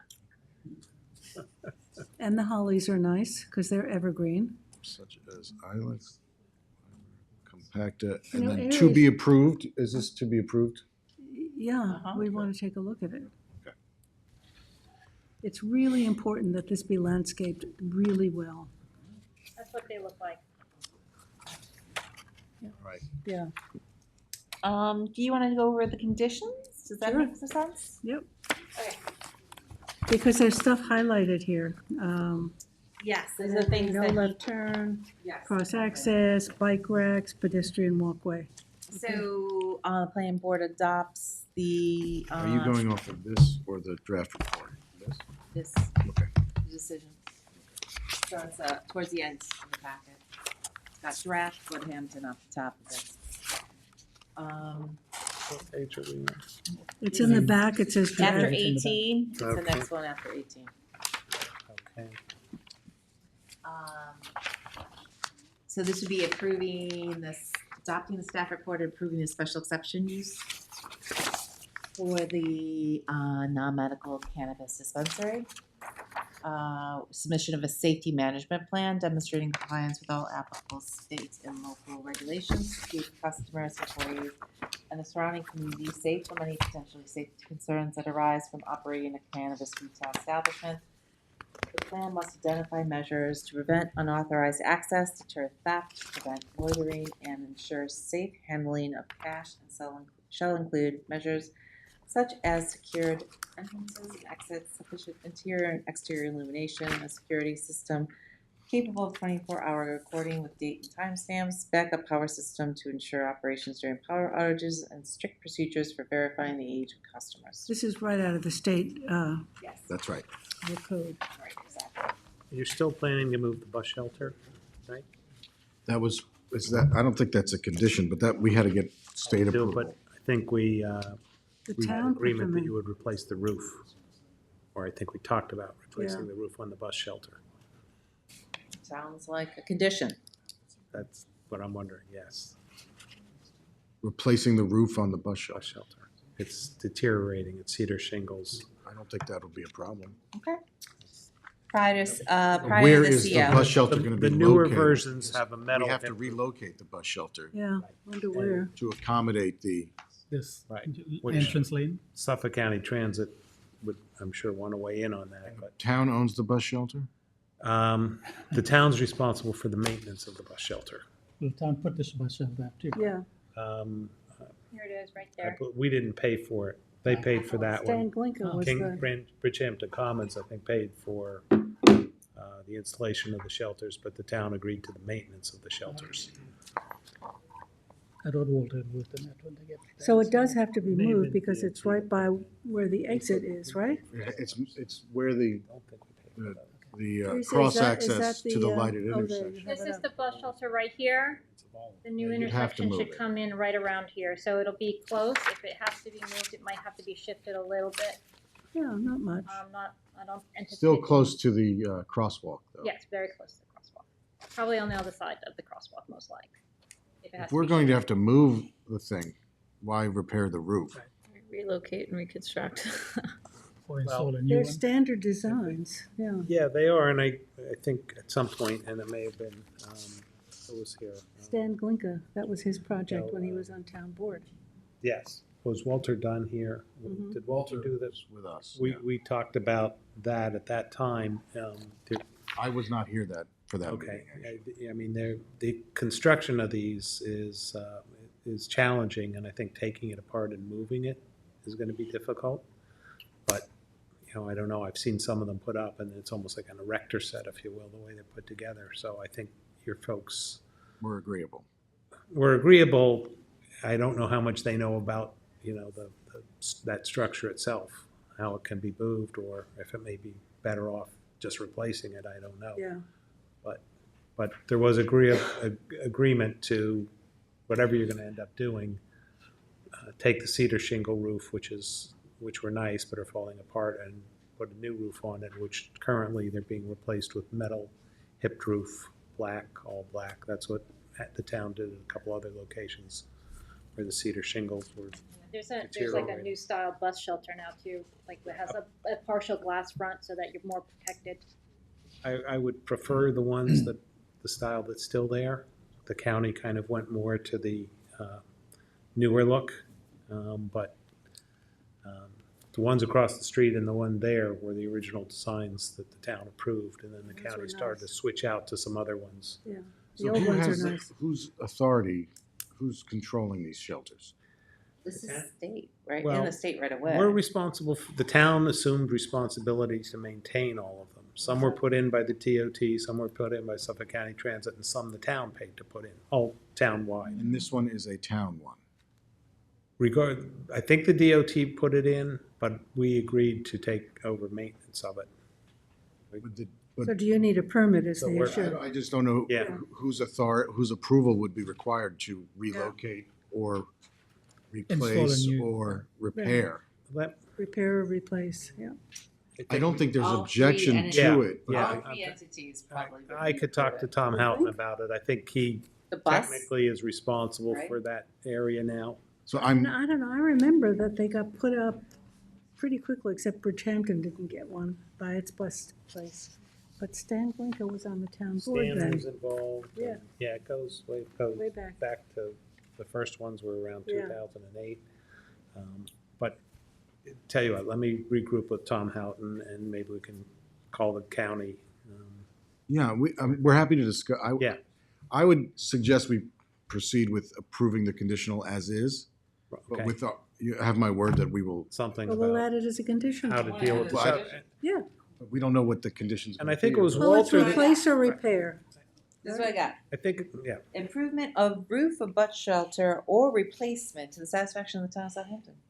there you go. But that might require DOT approval and county approval. Prior to issuance of a CO. Yeah, but Well, either way, somebody it's- in the it's town in a- will It's in know. a way of where your exit is gonna be, right? So something has to be done with it anyway. Okay, Is it in Even the to way? demolish it. Change the condition. Is it in the way? Yes. it will be in the way. It's How too wide close is to the the. exit? Do you have the, It would end up being on the curvature of the entrance That's here. it. You can see, here's where the Yeah, the It can't entrance stay is where it here, is. and if you would have it align with that, it would essentially be like this, and yeah. this would be in the road right away. I Is there think one on the other side? There's one right here on the Yep. other side. So it'd probably Oh, be, so the same it'd location. probably be similarly located on the Yeah. south side. Yeah, that makes sense. You want it far enough so that a bus pulling in front of it is not blocking the crosswalk, right? So it's gotta be, that's the deciding factor. In the middle of the night, they can I go mean, it's take really that one on the poorly other placed side. where it is. Generally, they put it beyond the Say intersection, that- say that out usually loud. put it beyond the intersection. But again, that's where I think some input from the county probably would, I mean, I'm sure they're not gonna have a problem with, agreeing to have it moved. But we may want to talk to the county about where exactly along that strip they want to have it moved. So, Yeah. but within, 20 or 30 feet, I So it imagine. becomes a condition, so, you gotta work through something with it anyway. So relocation of the bus shelter as a condition. Well, either relocation or relocation or replace bus shelter. Okay. Where does that go, Claire?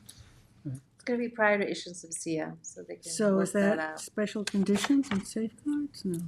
At the end, prior to issuance of CO, implementation of the cross-access easement agreement, final sign off of the improvements. It's gonna be relocation of bus shelter and improvement of roof or replacement of the bus shelter to the satisfaction of the town of Southampton. Okay. Okay, Claire, you B. had a couple of other things here?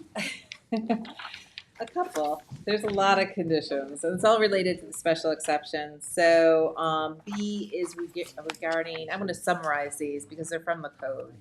We did be. We did code compliant lighting on the site. Oh, You just did A. no, sorry, I'm looking at B. I guess we're different. level. A, B is security and code compliant lighting. We don't have. No, you're on a different page, I think. You're on the same page. Different page, Carl, go to the very back, go to the back. So B is the code compliant lighting. C is the areas to be covered with security cameras included, but not limited to dispensing areas, storage areas, all doors, etc.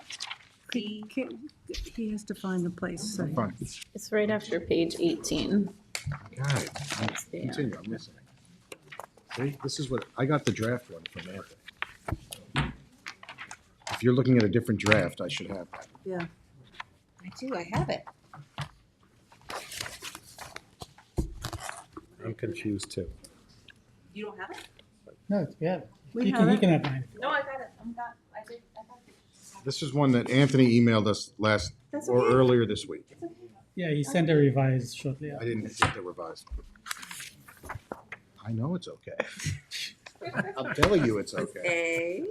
I was reading it. You didn't catch me? No, because it's the same as B. A, we did, okay, now B Now is we're lighting. Okay. There we go. So I said B, lighting. C, security cameras. D, signage. Subject to planning board and ARB review approval. So we're approving the sign, the Bud Hampton. If there's any other additional signs, they'll have to Have come to back. come back. Yeah. E, the applicant shall take all reasonable steps to discourage or correct objectionable conditions that constitute a public or private nuisance, etc. F, the applicant shall submit copies of licenses. G, on-site consumption of cannabis products is prohibited. H, drive-through window service is prohibited. And I is delivery service shall be subject to the same hours of operation on the site retailer, which are 10 a.m. to 9 p.m. It's kind of like two ideas there, isn't it? What?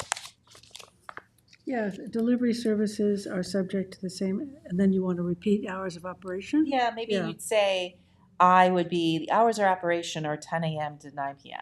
Right. And the new one would be delivery service shall be subject to the same hours of operation, Okay, right? Two yeah, ideas. yeah. Okay. Agree, yeah. Okay, I'm gonna add that. There'll be a J.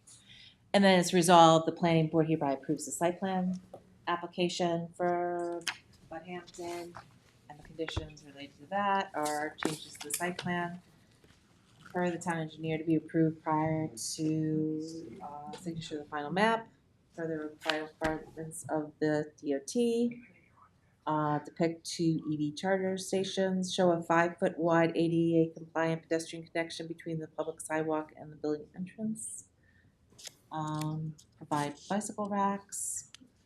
Fencing and screening details for the dumpster should be provided. Changes to the lighting plan demonstrates the color temperature not to exceed 2,700 Kelvin. Outdoor lighting fixtures and poles should not be installed at a height greater than 10 feet above grade. Did we have a lighting plan we looked at? Okay. I didn't see it Yeah, is it in that, off the in top of my that, head. do you have that? I have the entire file downstairs. I didn't want to schlep the whole Yeah. thing up. You could also look at that. Along with the lighting, You want to do that? yeah, along with the landscaping. Mhm. And then the landscaping we spoke about, the changes to the building elevations. I thought they looked good. Did you have any other questions? You want something on the side, maybe some vines? Some vines would be nice, because that's what you see when you're driving. You know, you see that side. Okay, along the the east elevation? Yeah. That East elevation. East elevation or No, the the west. the west elevation? Well, it's facing the west. Yeah, So you want the other elevation, hold on, let me find Oh, it. that's the one. that's it. That's it. You're looking at the building, Yeah, and you're west, yeah, seeing that. the west So elevation. You want vine, A trellis with a some trellis with vegetation? vine, which looks pretty good, right?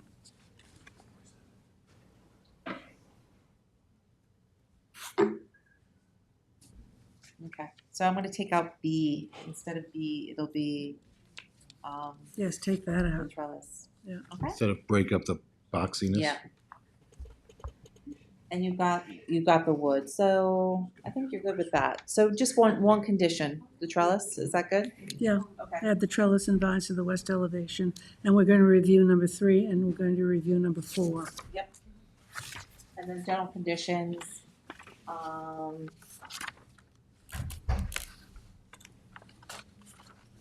okay, submission of all information pertaining to the agreements made between the subject property owner and the DOT regarding the changes to the traffic light.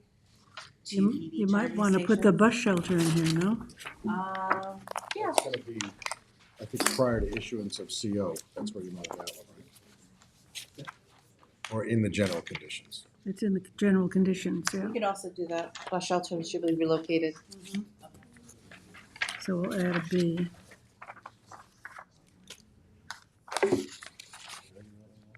Just see, or just adding it.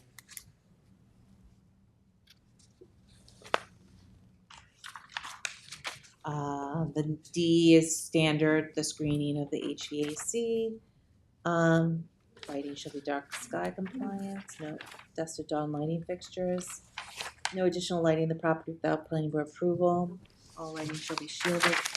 As I get out of lighting, I'm not quite sure if you've been to 7-Elevens recently. Have you seen these temporary security structures that they put up and they have a blue light? No. Shiny. It's also maybe Flashing. Lowe's might have them. Home Oh, Depot. Hampton Bays has it in the Kimco. Yes, it's Yeah. like these temporary structures that are security lights, but they blink. Yeah. Like it's, This like is gonna be a new condition for it's a me. camera, or you think it's a camera. or Right, Yeah. they can have the security cameras, which is definitely, But but I not the don't want a lighting. freestanding security camera thing. No freestanding I'm gonna find out what security they're lights. called, and then we'll have these as a security condition on light. everything going Where's forward. that 7-Eleven? The 7-Eleven on Flanders Road has it, the 7-Eleven in Riverhead on the Circle has it. Okay. They're Up in- annoying. And then my Lowe's, Yeah. but where I live, has it up in Farmingville, Huh. so. It's just not, it's not what we're looking for. And we should include it into our lighting code. Yes. Is there Yeah. like a blue light that they have in campuses for security? Say there's an event or something like that? And they take up a parking space. It takes up a parking space, right in the middle, it takes up a parking space, and I guess it's deterring something. Right. So I'm gonna add that, as a prohibited. And then submission of the affidavit, comply with the site plan requirements. Okay. Attain all required permits from highway departments, which I don't think is relevant, DOT definitely. And the town engineer inspection, town engineer approval of the final maps, submission of cross-access easement, with the title certification mortgage consents, affidavit, 6 sets of plans. Spoke about the bus shelter, that will be a new A8A, and then the implementation of the cross-access easement agreement. Did you strike the 2 weeks?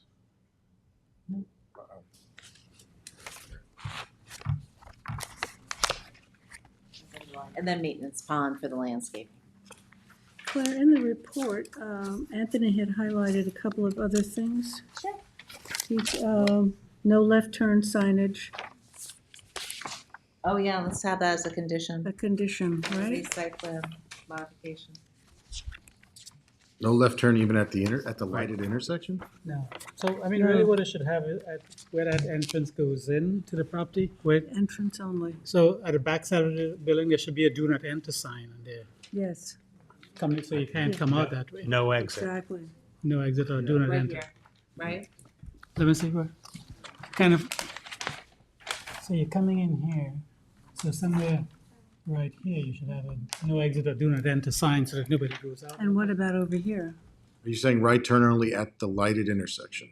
No, no, No. we're saying that you can enter here, but you can't go. So then just no exit would cure that. Yeah, no exit or do not enter. There's no other, no left turn will be over here, right? I think that wasn't one of the earlier designs. You're coming There from was the gonna, east. you're gonna be able to come out of there too, I think. That's where I think that comes from. I don't think There's so. no need, if the only exit is at the traffic signal, you don't need a no Yeah, left turn sign. there's only one Entrance. ingress, and it's from the heading east Right, and turning in. right, and one exit at the signal. And the other ingress is at the lighted intersection. But you And can only come one in, egress you at can the come in intersection. that way, but you cannot exit. You have to turn No, you around, can't Not enter exit. and you have to here. go back, you have to turn around and go back. That's right. And I think what Anthony is saying, he doesn't want left turns into No, this, no, which is fine. Yeah. take Really? your life in your hands. I think by the design of the egress, The you curbing can preclude that, the curbing. Curbing. But to prevent people who's in the park not looking to leave, who may not, sometimes may not want to go that way, you can go there and make a quick left. You should really have a no exit or do not enter sign No, that's, on the inside of that, right, On the kind of where that inside, car yeah. is there. Yep. In my opinion. I think that's fine.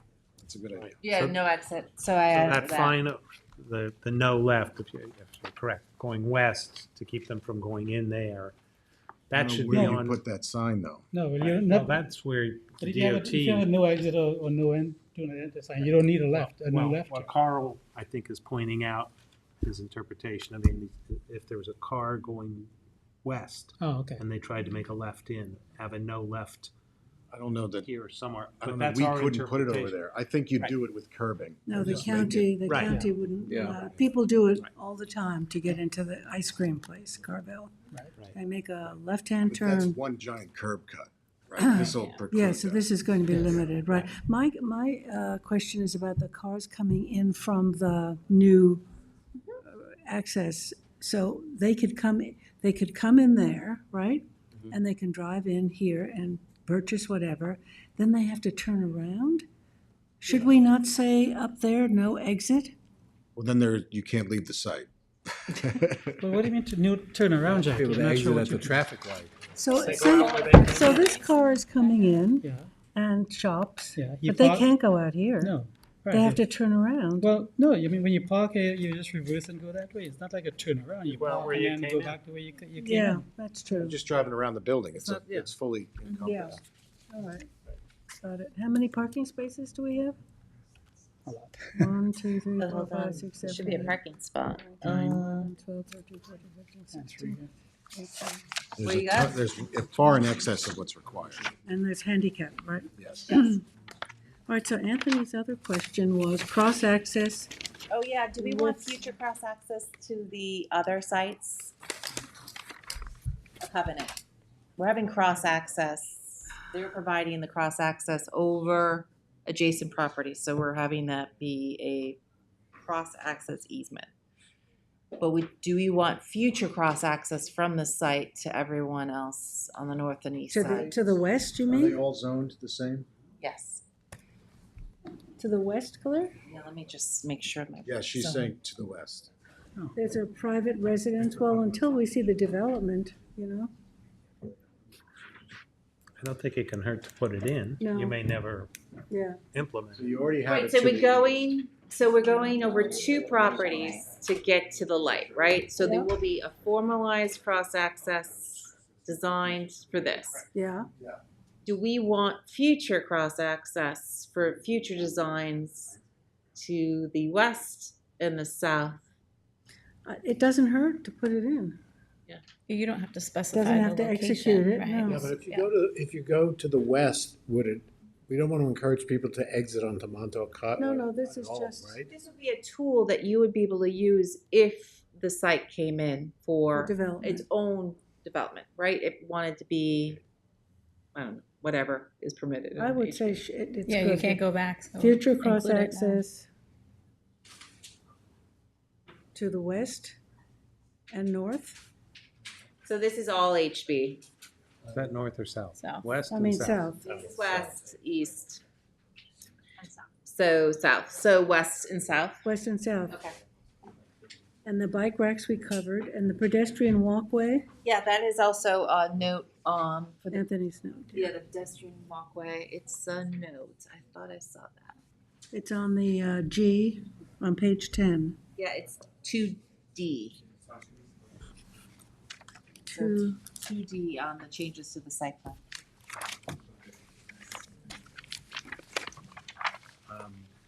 5-foot wide ADA compliant pedestrian connection between public sidewalk and building entrance. Add pavement marking and ramps where needed for oh yeah, connectivity. okay. Shows it. Cross access now. No, it's cross access. We putting that on the site plan? It's gonna be prior to issuance of a CO. So instead of just A and B, we'll have A, B, C, and D. The bus shelter, A, And B, then C, D and is D. cross C is access. bus shelter. and then cross-access. D is cross access. So, West and south. with the bus shelter, well, it's obviously it's prior to issuance of the CO, but is that timing gonna align where, with their construction, that there would be no disruption to the use of that bus shelter? You know what I mean? Yeah. I know what you're talking about. Like, it makes it easy for them to just wrap it up before the end, but if they're constructing their driveway, that might cause an issue. So maybe bus shelter should be moved, or No We disruption can- to the bus so there's shelter no- in that. disruption, Yeah, no operation. Yeah. So I don't, how can we not disrupt operation if we're moving a bus shelter? Well, If we this is move- the thing. I mean, it's a shelter when it rains, right? I mean, it doesn't interfere Right. It with doesn't the, interfere with interfere with the the bus. bus operating. The whole It's idea gonna- is not to creates take a it s- down and then wait 3 months. It creates a and then- safe space for people to wait for the bus, though, so I just think if they're going to be, the new one should be in place. Upon We removal were of- when we were installing our shelters, the people had to get on the bus, 10 feet to the other side of the shelter. I mean, for the day you're installing it or the day you're moving it, yes, people have to, Doesn't take very much to put them up. It's a very busy bus shelter. I think too. the idea, You just say upon removal of the bus station, it shall be promptly relocated. right, Yeah. right, relocate or the go idea replace, is that you whatever. take it down and wait 6 months or a year. I before you- totally get that, Right, but there right. might be a few days. Right, because, And that's all. right, it's the same space, yeah. Prompt relocation. ASAP. Okay. Hi. Okay, good. We're done. Motion to approve as modified. Moved by, motion by George, second by Tom, all in favor. Opposed, abstentions, 5 in favor, 2 absent. Thank you. Approved, great. So I didn't realize we have quite a bit here to go, These are the hard ones. But Teresa, you ready with Louis Riggio Horse Farm? Thank you, Claire. So, we have to go a little bit out of order. We have to do number 14, which is Louise Riggio Horse Farm. Okay. Then number, whatever this is, 4, 5, 6. So 14 first for the completeness? Yes. Okay. So first we need to deem it complete. I have So, as you may recall, we had a public hearing on this Just the opposite. application quite some time ago, and then it was When determined did you that give the me town this, board needed Excuse me, to. Teresa, are there two Do we There have were documents? three three documents. items? This is the second One one. staff report, one resolution There's two. to grant condition, to deem it complete, and one And this is resolution the to resolution. grant conditional approval. So this is a new one. Well, this is the same as this. This is the staff This is report, so if you don't agricultural- have a staff report, you can take that. Staff report, Yeah, I missed the staff. Okay. Passed them down too quickly. and then the permit exception. Thank you. And we then should what? have a, We have one with a resolution with a staple, and one that's two-sided, and then the staff report. some of them might have been passed down. I have an extra permit special exception I'll take a, report. I'll take a Okay. stapled Up resolution. for auction. Two-sided. Great, this Got is the two-sider, One with and I have an staples? Oh. extra two-sided. Anybody? Okay, we're good. I Anybody? have three. There we go. I had extras, because I didn't know how many board members, I Need any printed of them that? yesterday, and, you know. Okay. Okay, so first we need to deem the application complete. anything. As you may recall, we had a public hearing on this last fall, and we were ready to approve it, but then it was determined by the attorney's office that they needed town board approval to amend the covenant to allow for a reconfigured building envelope. They have Oh, yes, since yes. obtained that covenant approval. We do need a certified copy, which I'll discuss a little bit further in the process. So we're gonna deem this complete. We'll go over the staff report, which is substantially the same as what we had previously reviewed with one exception, and then we'll review the conditions of approval. Excellent. So I first, just need some names for the records. I know John Michael, Bennett. Bernie, Michael Shiano from InterScience. Michael. Spell your last name. SCHIANO. Okay, thank you. Go ahead, Teresa. okay, so the first thing we're gonna do is deem the application complete. Motion. Okay, we've gone over it. We don't need to. Okay, deeming the motion complete. Motion by Kate, second by Second. George. All in favor? Aye. Opposed, abstentions, 5 in favor, 2 absent. And then we're gonna review the staff report, Okay, which is dated revised July 10th, which is today. Again, this is substantially similar to what we reviewed in the fall. The only exception is on page 8, which talks about public utilities. It is highlighted for you. Initially, what had happened is the fire department had requested that the applicant install public water over 2,000 linear feet up 7 Ponds Town Road, and install fire hydrants every 900 feet. And the applicant says, well, that's really expensive, and so we're going to do a fire cistern on the property. However, after doing some additional research, that was even more expensive. So the applicant is going to extend the public water down the road. However, adding the fire hydrants every 900 feet pursuant to the recommendations of the fire department makes it cost prohibitive. So they are going to put an on-site fire hydrant, and they're going to extend it 200 feet, so it is available to others. So that is the only change, saying that they're going to give us an amended plan that shows that that water main extension and the new fire hydrant. And so that would address this particular special condition. good. That's K. That Okay, is Right. yeah. So just, I know we're gonna approach 2205 very quickly, Oh. so just make sure to get that Yes, I'll typo make it corrected. I can type faster than my brain, I guess. I will fix that. Before you know it, We'll all Kate, be frozen. before you know it. Be here, All right? right. I sent that So- for a very far delivery date. So. All right, so now that we've reviewed this, again, it's substantially the same Right. as what we had considered for approval previously. Now we need to go over the resolution of conditional approval. The resolution of conditional approval would adopt the report. Is that this one? Yep. 2 pages, The, stapled? the one with the staple. Yes. And the heading is the agricultural concern permit special exception? Yes, and it's resolution 50342. Okay, so it's generally for the demolition of the existing riding arena and construction of a new riding arena, which is attached to a new stable for accommodation of up to 18 horses through an unconditioned breezeway, some parking, the water main extension, and some accessory structures or subsurface structures. Could I just interject? It's 18 stables in the indoor, but I don't want that to limit the number of horses that can be on the property, because we could go up to 65.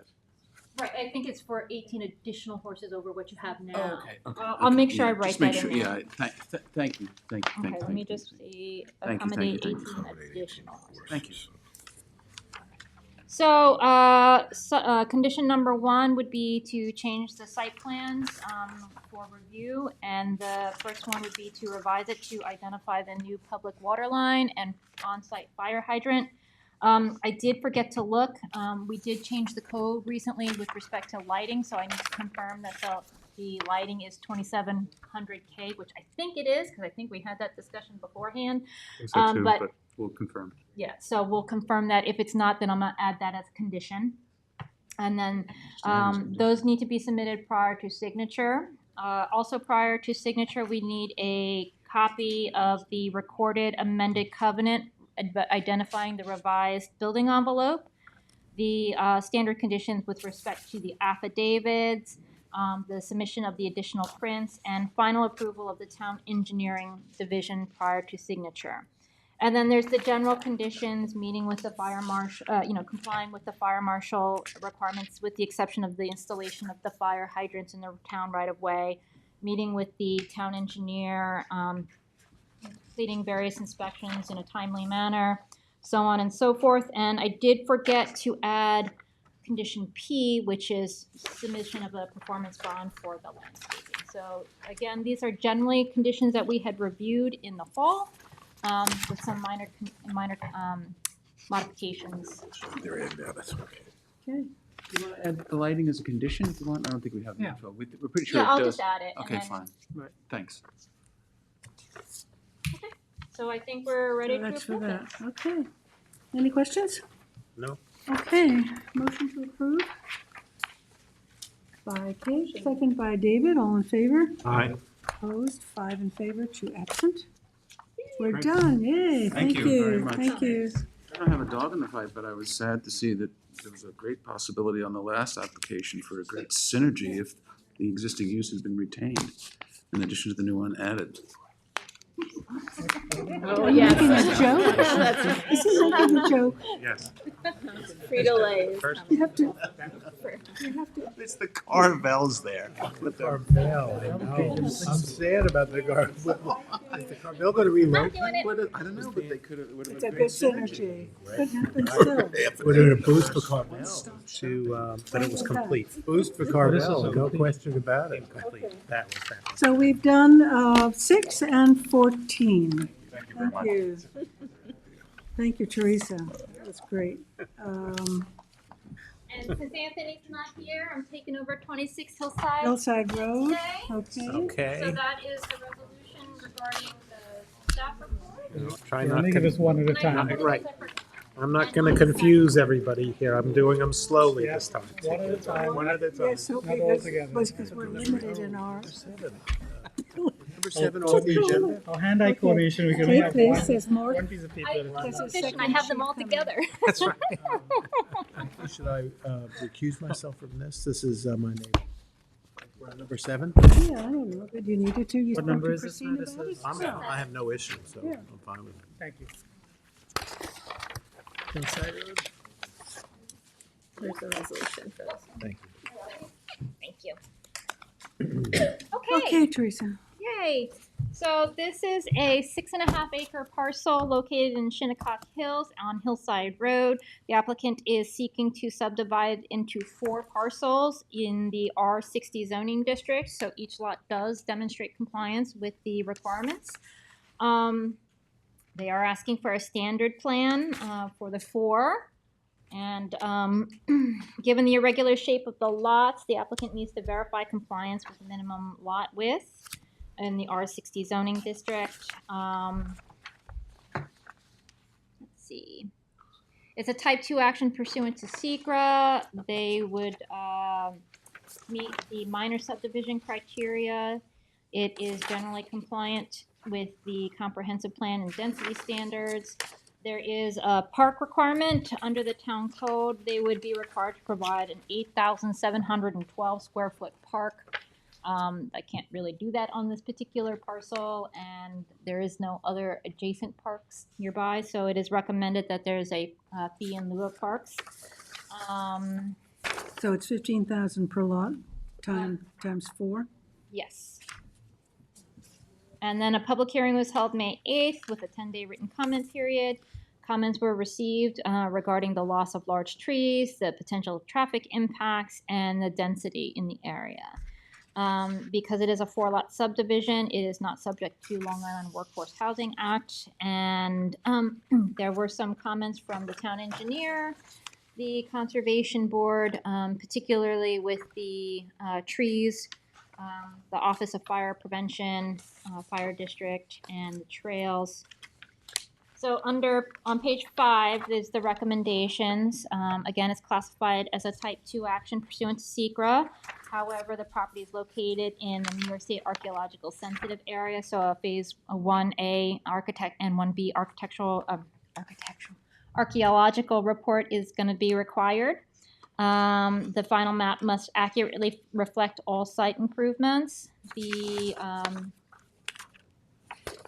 The lots are proposed as irregularly shaped, which may result as an accommodation for the existing structures. However, the applicant needs to see if they can maybe make some changes to the shape of the lots so that they're more rectangular in configuration. The applicant must clarify the existing professional office use building, which was previously labeled a pool house or a garage, to be converted to studio. It doesn't appear there's a CO. No final action will be taken by the planning board until all potential violations have been addressed. Public water needs to be extended to the site and a fire hydrant installed as per the recommendations of the fire district and the fire marshal. And that should be specified on the proposed final subdivision map. Let's see. There's an issue with respect to the driveway. It's a hill station that needs to be resolved prior to final, whether or not they have permission to proceed over that section. I think, kind of related to that somewhat, is this is fronting a paper road. No, I do believe it's paved there, except the extension out to No, it's not hill paved. station. It's not paved. No, it's It's a stone and grass road. It's Oh, a that's public right. road. Eastern, 25% I think is paved. The rest is a paper road that I believe was offered for dedication to the town, but I'm not sure the town ever accepted that dedication. Okay. So I had some history with this when I, was here. Because of its connection to Hill Station Road, there was great interest in what to do with that. Right. It does say here under the recommendations of the town engineer prior to building permit issuance road review. Now, that road does have ends that on in their there. Okay. property. Okay. Yeah, so that It's a public road. I think it was there because the access to, when they used to read electric meters, they're in my electric meter, my neighbor's electric meter is actually at the end of that road on my neighbor's property. So when electric people used to come in, they had that public access road to read the meters. They don't have to read them anymore. There's, on the southern end of this subdivision, this is an old subdivision, which we studied quite a bit when I was here. There's, I think, Shinnecock Hills Road extension. There's been a proposal to improve that road, to connect down to Hill Station, to connect the Greenfield Road area. We also looked at the Hillside Road option to possibly improve that. But at the end of the day, the recommendation is that they do a research and have that resolved prior to coming in for final. Right. So there it is. There it is. The lots must be numbered. The final maps must demonstrate compliance with the minimum lot width requirements under the R60 zoning district. And again, they should try and reconfigure those lots as best as they can to make them more regularly shaped. Again, the new driveway will need to be constructed, and we are recommending a common driveway serving all 4 lots. And any existing driveways would need to be removed. While a PRD plan is not warranted in this case, as previously stated, the planning board finds that the tree preservation should be considered based on the Environment Division assessment, that the site is scattered with very large trees. All trees with a DBH of 8 inches or greater should be identified on the final subdivision map, and identified to species and tree protection zones established as a radii, coinciding with the canopy drip lines around those trees for the in order to preserve them to the best extent possible. And then again, the issue with the road needs to be resolved. So that's the staff report, and the resolution before you is to adopt the staff report and allow them to proceed with making final subdivision application. So there are no clearing restrictions here, right? No, unfortunately not. There are no clearing restrictions in Shinnecock Hills. No, but they did a fabulous job in maintaining the trees and improving the trees. Right. That's important. Remember, the owner is the president of the local garden club, I think. Yeah. She's really attentive to all of this, so she's done a wonderful job. But Right, and I do believe in Steve's discussion with Anthony that they said they would be willing to identify the location of the trees and identify them to, They won't to take preserve down a them to tree the best that's- extent yeah. possible. Can I have your name for in the keeping record? with, Stephen D. Lemansky, Southampton Engineering Services. Southampton, Spell your last name. Lemanski. Steve is somebody who doesn't know how to spell it last name. It's pretty phonetic. That's good. Very nice. you know, All in right. keeping with Tom's comments, though, it might be an opportunity for the town to improve access to that whole Greenfield neighborhood, so they don't have to make that left onto 39. This has been a subject of Yeah, much yeah. discussion So for if many they could years. connect that Couple of road. headlines in the Southampton Yeah. press. So So I think we again, have they're to subject look to road carefully. review, Yeah, and that would okay. be part of whatever is there. That being said, it seems a little unfair to require the applicant to pave a whole giant section that'll connect them out to Hill Station. That I think, again, let's just let road review take its course and Okay. you know, again, resolve the issue of whether or not they have technically access over that one section.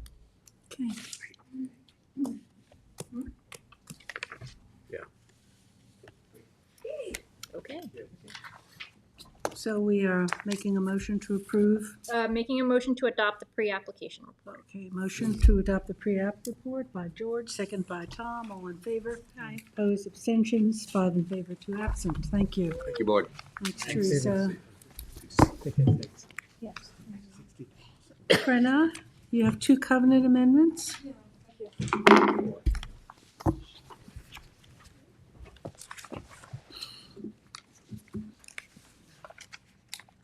These two that are neighboring, they're both in the same subdivision, so all the things that we do at the same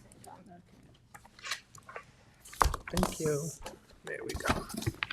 Take one and pass to the left. Okay. Sherwood Hollow.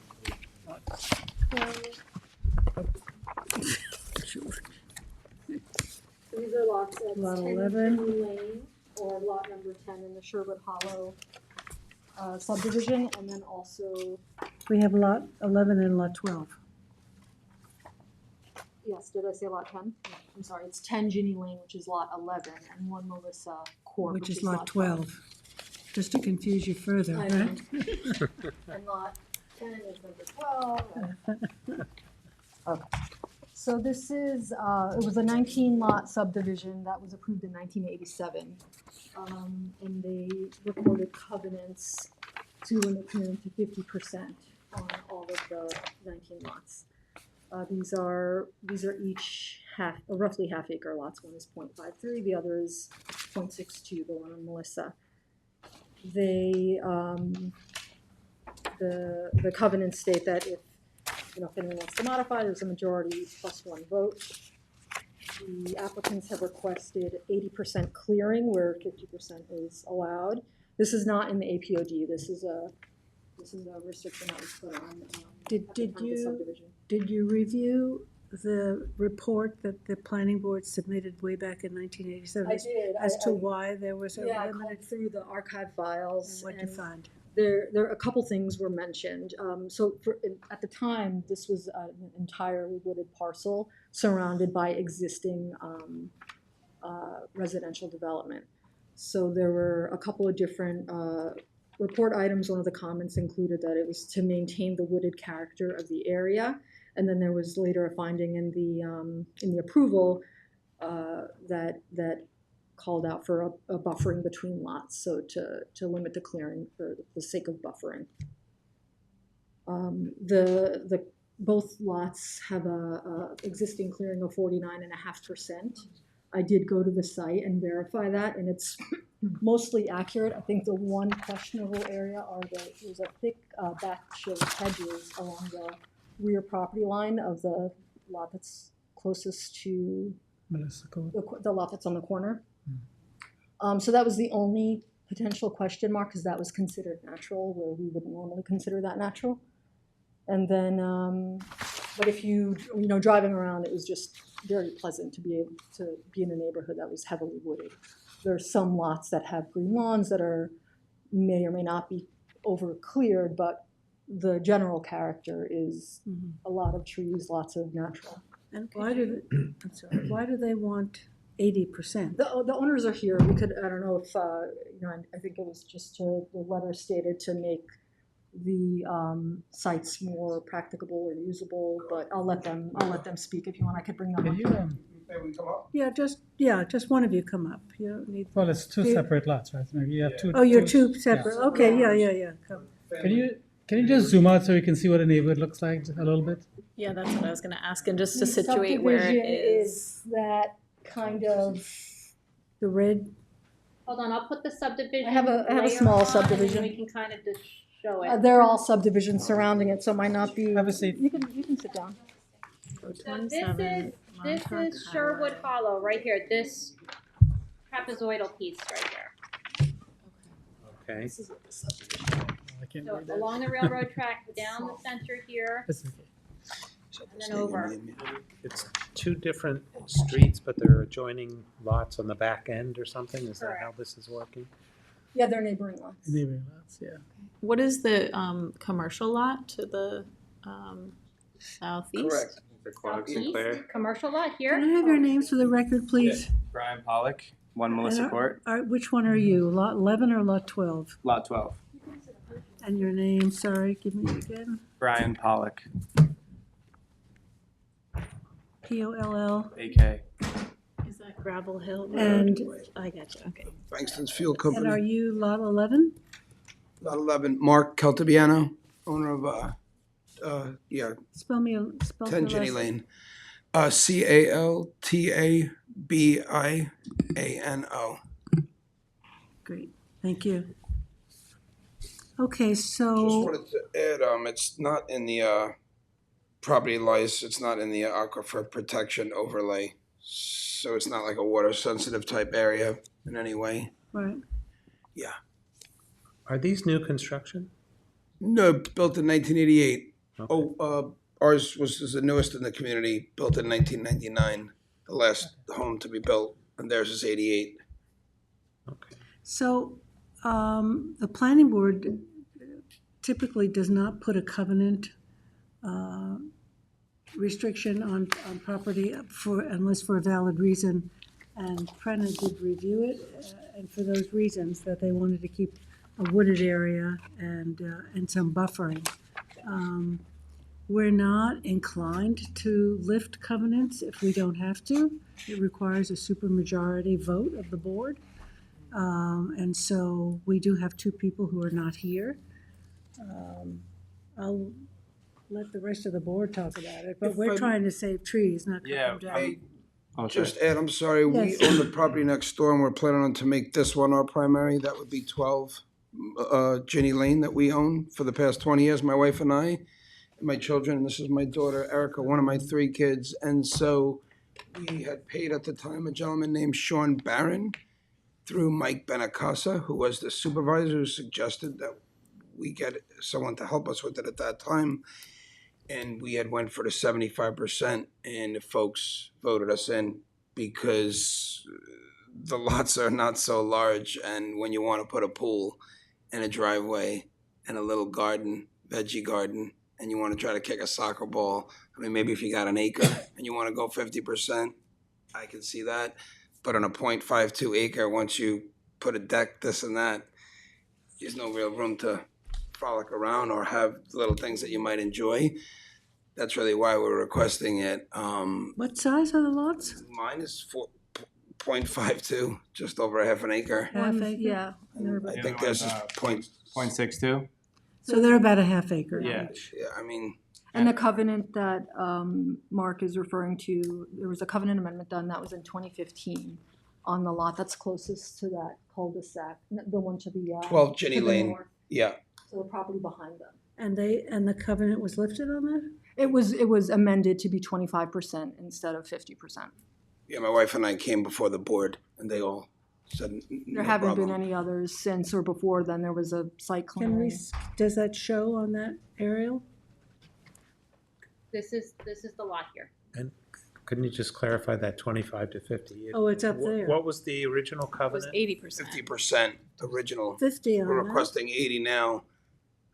So it was not part of this subdivision? right? It is. Oh, yeah. They It's called all- Sherwood Hollow, the subdivision. It had a yeah. 50% restriction, just like these two lots. And they do, came in for a 20 covenant amendment for an additional And that was 25%. So Those- up to 75%. Oh, I That was have approved, it here if you need it. I'm sorry, I brought all this stuff with I have me. a copy too. So, So you were allowed See everything. 75% clearing, was originally 50, thank you.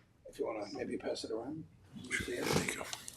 And have other properties No, asked for, none others have. There was a site disturbance that got started but never finished across the street, but no other amendments. and Seth, you've not had any you've not had any overclearing in this neck of the woods? What's the name of the subdivision? Sherwood? Sherwood Hollow. Yeah. It's not ringing a bell, no. I only found that because the builder that did it back then, it was with Ralph Warnken, KMA Builders, and Bruce and Ginny were the funders with the money. We actually bought their home with the second owners. They passed on 20 years ago, and then it was an estate sale that we bought it from. And so when I went through all the paperwork in the basement, this guy literally had everybody's lot size and all the products that he built. It was a Florida home, our home. And it said Sherwood Hollow. And that rang a bell because I really liked that name. And then I was thinking, like, because it's a little cul-de-sac, when we come in to the right, there's a little sump for the water with the metal gate. And it's kind of, overgrown. But I was thinking that we'd have like a nice little sign with a light, like say Cormorant Point's got Cormorant Point, or little Stoller Boulevard is called Stoller Manor off of Ponquag. So I thought we should put some lights maybe and do Sherwood Hollow. It sounds kind of nice. But, I mean, that's another whole conversation, but that's why I know it's called Sherwood Hollow. But no one ever calls it, or no one even knows it, but whatever. Soprano, that relief, the other property was done through the planning board? It was, yeah. Yeah, Sean Barron helped us expedite that back. I think it's here, it's gonna get passed around. It might have been 15 years ago. So you're asking for an additional 30% clearing on each lot? Not on the two lots. Just the two lots, yeah, not the whole community, that's No, the- individual. on the two- Right, on on the two lots, correct, yeah. And 30 each, right? 30 each, and retaining as much of the natural Right. in the back, but Well, you're not gonna be left with very much. Well, because then such big lots. I think it's about half of that area that we're requesting clearance to have a bit of a yard down the line. Well, it for looks us. like this lower lot's been cleared on the western portion, right by the cul-de-sac. That is Is that Well, your all the lot? back is, That's, This is the wooded portion. that's all that's like wooded. the driveway in the Yeah. front, and it's not cleared. There's not a blade of grass on the property as of right The now. front portion where the driveway sort of surrounds is quite full and natural. Yeah, it's all just And then the wild little stuff. bit along the side as well, that I verified that, and the street views show a pretty good view of that because they're pretty recent. There's no irrigation on that, Okay, on it's that fine. property and no grass. Oh, you have street view, that's great. Oh, the big, large trees are beautiful. Hmm. Yeah, those trees we're keeping, and we want to keep. It's more so in the back. I have like a shaded survey here, if you want to take a look of kind of what we're looking to clear. That's what I was looking at too. Give ourselves a bit of a yard space if we want to start a family down the line and have. How many feet is that? Well, there's no dimension of that, which we're looking at it, maybe there could be some relief where you leave like 25 foot of buffer and give you, I don't know what that would amount to, but there's no actual dimension.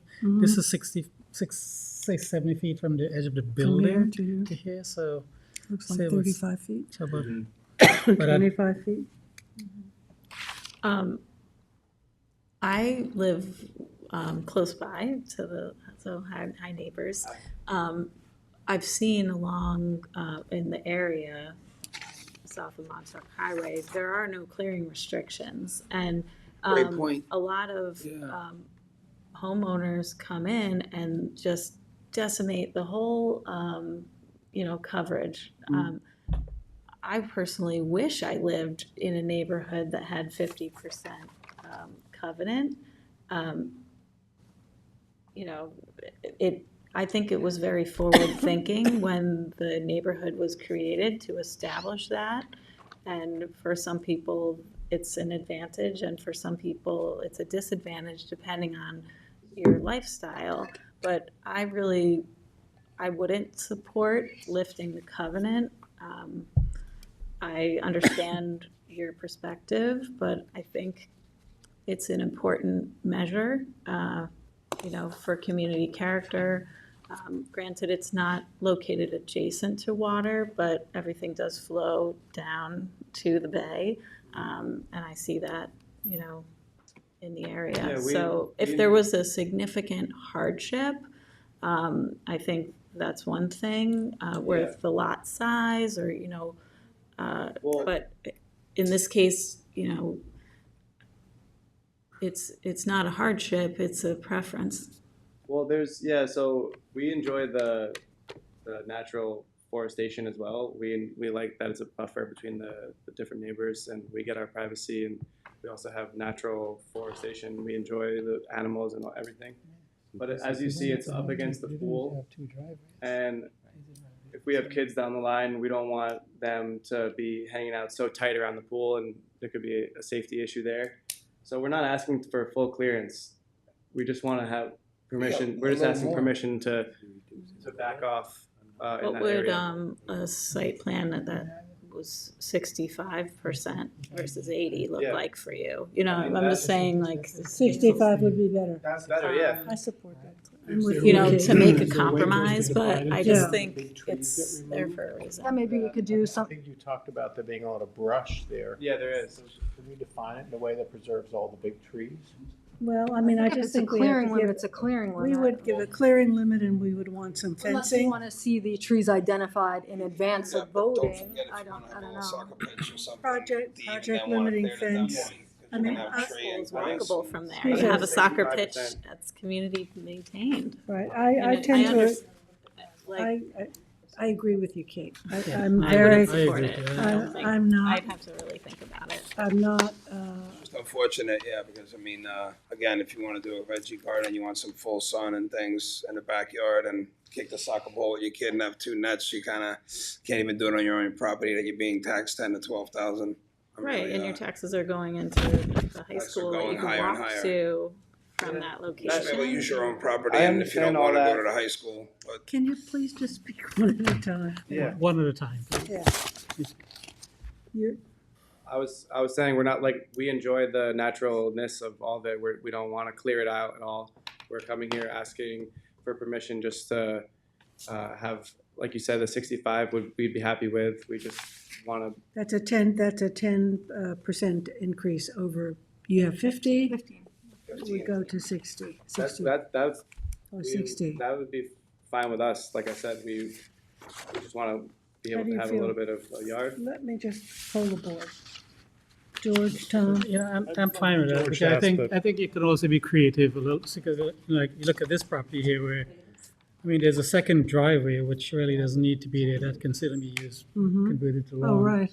It doesn't really go to anything except the back of the deck, back of the property. Right. But if they get some relief to allow them to do some clearing, then In the that gives you a little bit. rear, maybe but, 10, Technically, you can revegetate the front if you want, max it out, like every square inch, and then to get a little more space in the back, I don't know, it's gotta be some kind of. And, you know, again, it's your property, you know, do you need a second driveway? I mean, we had someone in not long ago who wanted, I believe, 2 or 3 driveways, one driveway to their basketball court. And we suggested maybe you could walk to your basketball court and get rid of the 3rd driveway. Yeah. So, you know, We're not maybe- doing anything like that. Like I said, we're just the 15%. Yeah, it's gonna be, it's gonna be one of those where we can give some relief, but, you know, kind of encroach, you know, I wouldn't want them to go clear, No. you know, just more. Just a encroach. little bit with a project limiting fence, because it's clearing. A lot of times what folks do too is, as you said, could you get as close to the 50% as possible by presenting a revegetation plan for areas that are currently cleared to get a little bit of what you want off the pool area, or, you know, reorganize it, right? But I still maintain it would take some great convincing. I would need to sit with this a little bit longer before being supportive of it, so just want you to be prepared for that. And, you know, Again, I'm gonna maintain that it's not a large lot, a half an acre. No, If we you un- folks know look, property, it's. we understand. years ago with those conditions in This place. property I just bought a month and a half ago. With those conditions in place. Absolutely, but that's why we're here requesting what, you know, for our lifestyle to enjoy some veggies and plants and be able to kick the soccer ball Doesn't right. look like, it doesn't look like you have Doesn't look like too it's gonna much happen. support on the board for a covenant amendment. You know, I mean, a covenant is a covenant. Big deal. And they're there for a reason. Let's take another look at what a 10% increase would be along probably the back line. For the second lot. Right, and as George spotted, you know, there's a whole bare section there where it's being used as a secondary drive or path or driveway. Where the cars are parked right now. So if they could re-veg that. Oh, you use that as part of what you plan to do with your lawns and Yes. you have one driveway up to the north side. Yeah. You know, use that for your, you know.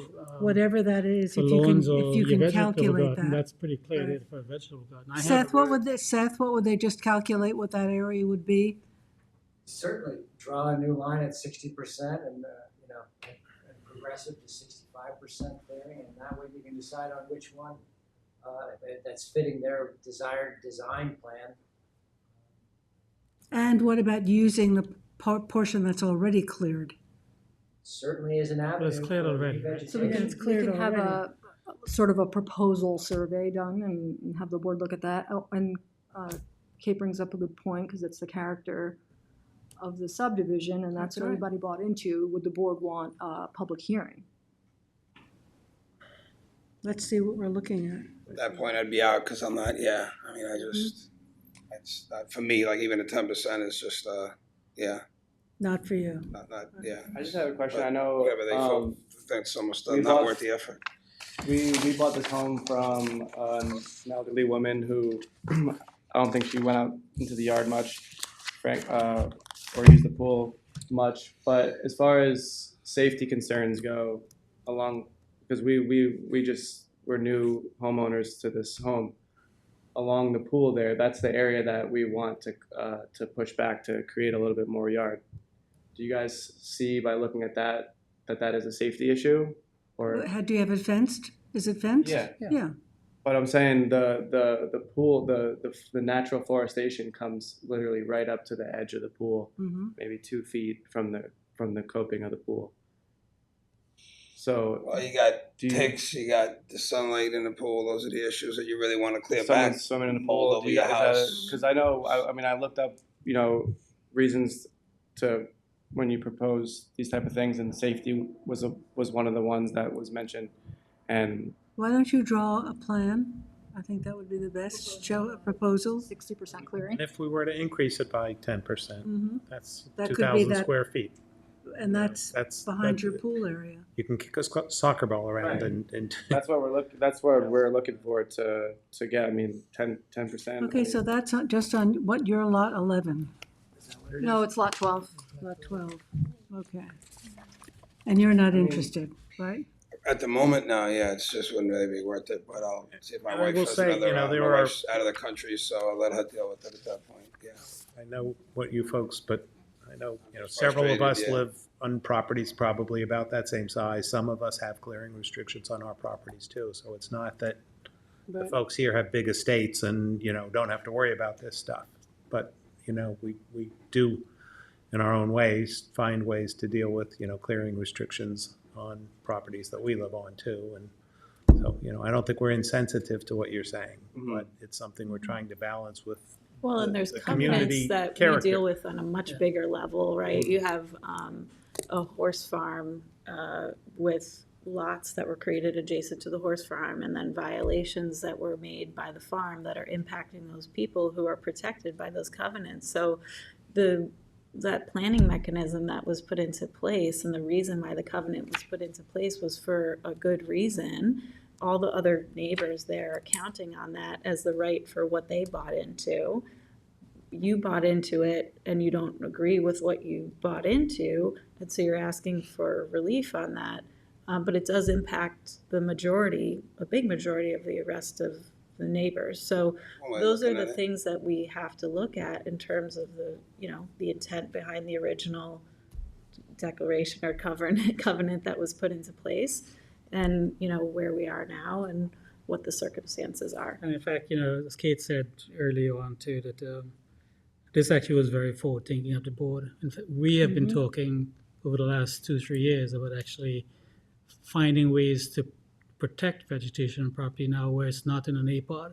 You know, we started having people identify every tree on a property that's eight inches or more at that breast height, and asking them to find a way to protect that and incorporate it into design, that they don't take all these big trees down. So even a revegetation plan where you take down 50-foot trees and then plant back a 2-foot shrub, it's not the same. You don't get the same environment or the same neighborhood feel that you have, because when you take a big oak trees down and then put back, you know. And certainly a safety issue would be, you know, we have made exceptions for when the pine beetle infestation and there's a dead pine tree next to your house. Of course, yeah, we've made those exceptions for a safety issue of a I'm just thinking about, limb like, kids that right is a there. dead limb, you know, but a healthy tree in a non-storm environment is not a detriment. And you can get a tick from a well-manicured lawn. No, yeah, I'm more so thinking of like kids running around a pool. If they have 10, 15 more feet to do it, they might not get hurt. But the pool is fenced where around the wall, right? Around the Cooper. Property's fenced, I mean. No, but you don't have a pool fence? So Well, there's not even much. We don't have a defense. There's no fence up against that back side. The fence goes around the property. State law says that the Has to be fence fenced. the pool has to be fenced by a 4-foot Yeah. 4-foot high fence. However, it doesn't have to be around the immediate perimeter Around as the long as it property. connects to the home. Right. So it could be along the property lines. But I think what the board is saying is that if you come back with a plan that shows 60%, right, and you say, okay, well, this is not really that much, right? It's only like 5 feet width, right?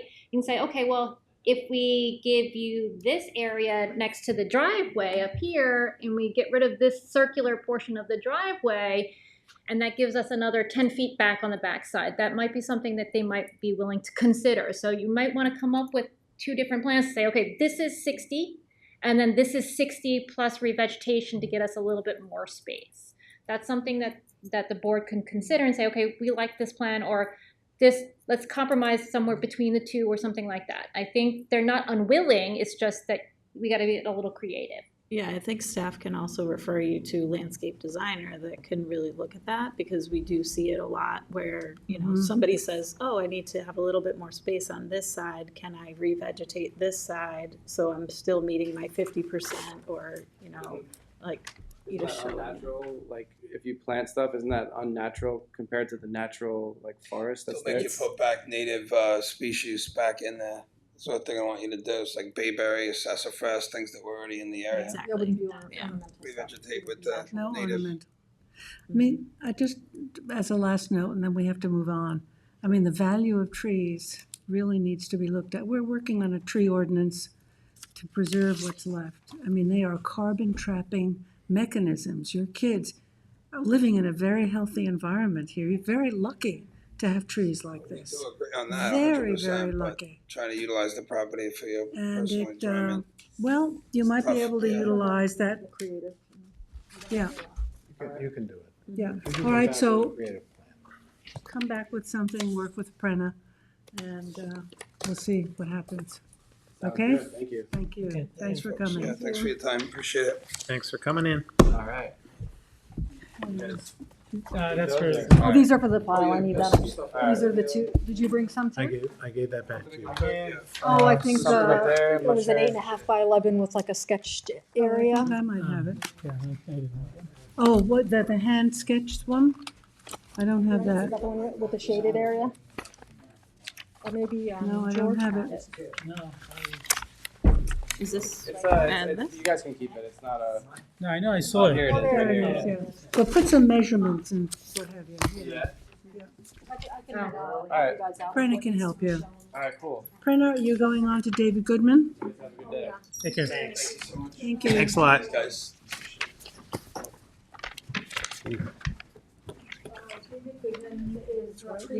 The agent, the owner's agent couldn't be here. The action deadline is for the 24th.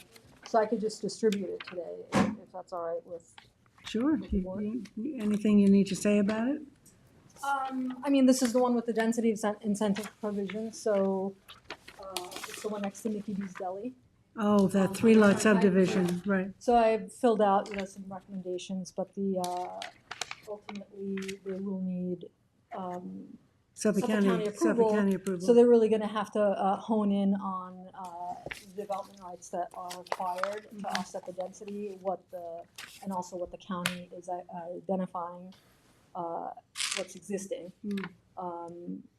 So they'll need to hone that in, because if they're looking to the town to create an affordable component and extinguish rights or transfer rights to the site, they'll have to know that information. So it's on the agenda for 2 weeks from now. Yeah, it'll be on for the 24th, Okay. and then we can review it early and adopt it, but I can pass out a copy. Okay, that's good. Seth, you're up next. And then Teresa, you have the town code amendment. The core width is off, actually. Yeah, my turn. Core width is off, Yeah. okay. They didn't make it. Number 11 is off. Okay, so then Teresa, you want to go right into the referral? Thank you. Okay, so the town board is amending chapter 143, which is entitled Licensing of Home Improvement Contractors, to clarify the procedures and streamline the process for licensing and appeals of licensing. Oh, no, So here it I is, have sorry. drafted a resolution.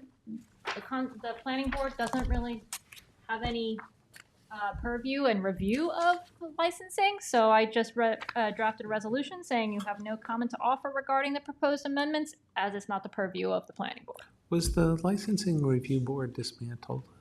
I think I heard that. Did hear that? I Used to- don't, I don't honestly know. Okay, no, I mean, I used to see them meeting I know, regularly. I don't think they do. I think I they haven't have been dismantled, but I think this is the process to get the licenses and you know, if there is an issue, to resolve the issues.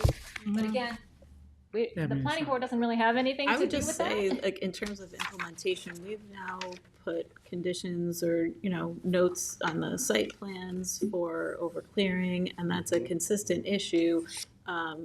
We address it now with the project limiting fence with the building department, but we could suggest, somehow in the licensing that Good there's a point. intersection of education with these home improvement contractors. Right, but that's to- not the amendment before the town board. The Yeah. amendment Okay. is just to clarify the process. The process, they're understand. not the ingredient, yeah. So if you want, So I'm saying, like, the process should include education on some of our most important protective elements of the code There's that an- maintains community character, groundwater quality, trees, It's and a have those nexus. people have, like you complete your driving test, you have to have education. The process of getting that license includes education. I feel that would be Yeah, a good that's suggestion. helpful. Yeah, like Yeah. a pamphlet. that goes along with Sure. the Yeah. license. Yeah, so it's like, hey, did you know that we have a sole Yes. source aquifer? Hey, Right. did you know that trees are important? Right, And, you know, and because when there's they go in and restrictions, overclear, they you blame know? it on the contractor.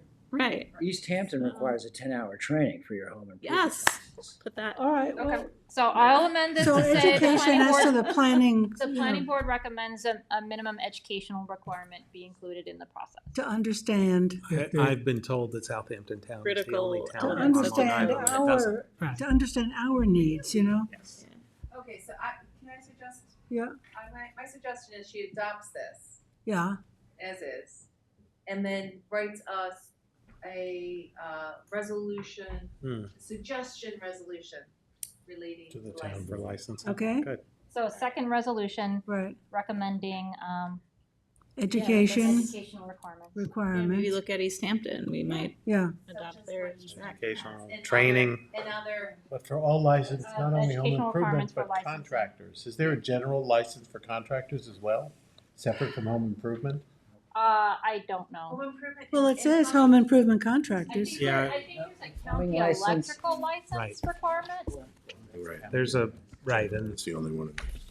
So the second resolution, which I'll draft and which we'll adopt now, and then I'll just finalize it and I'll send it to you, is recommending educational requirements for licensing, new licenses and license renewal,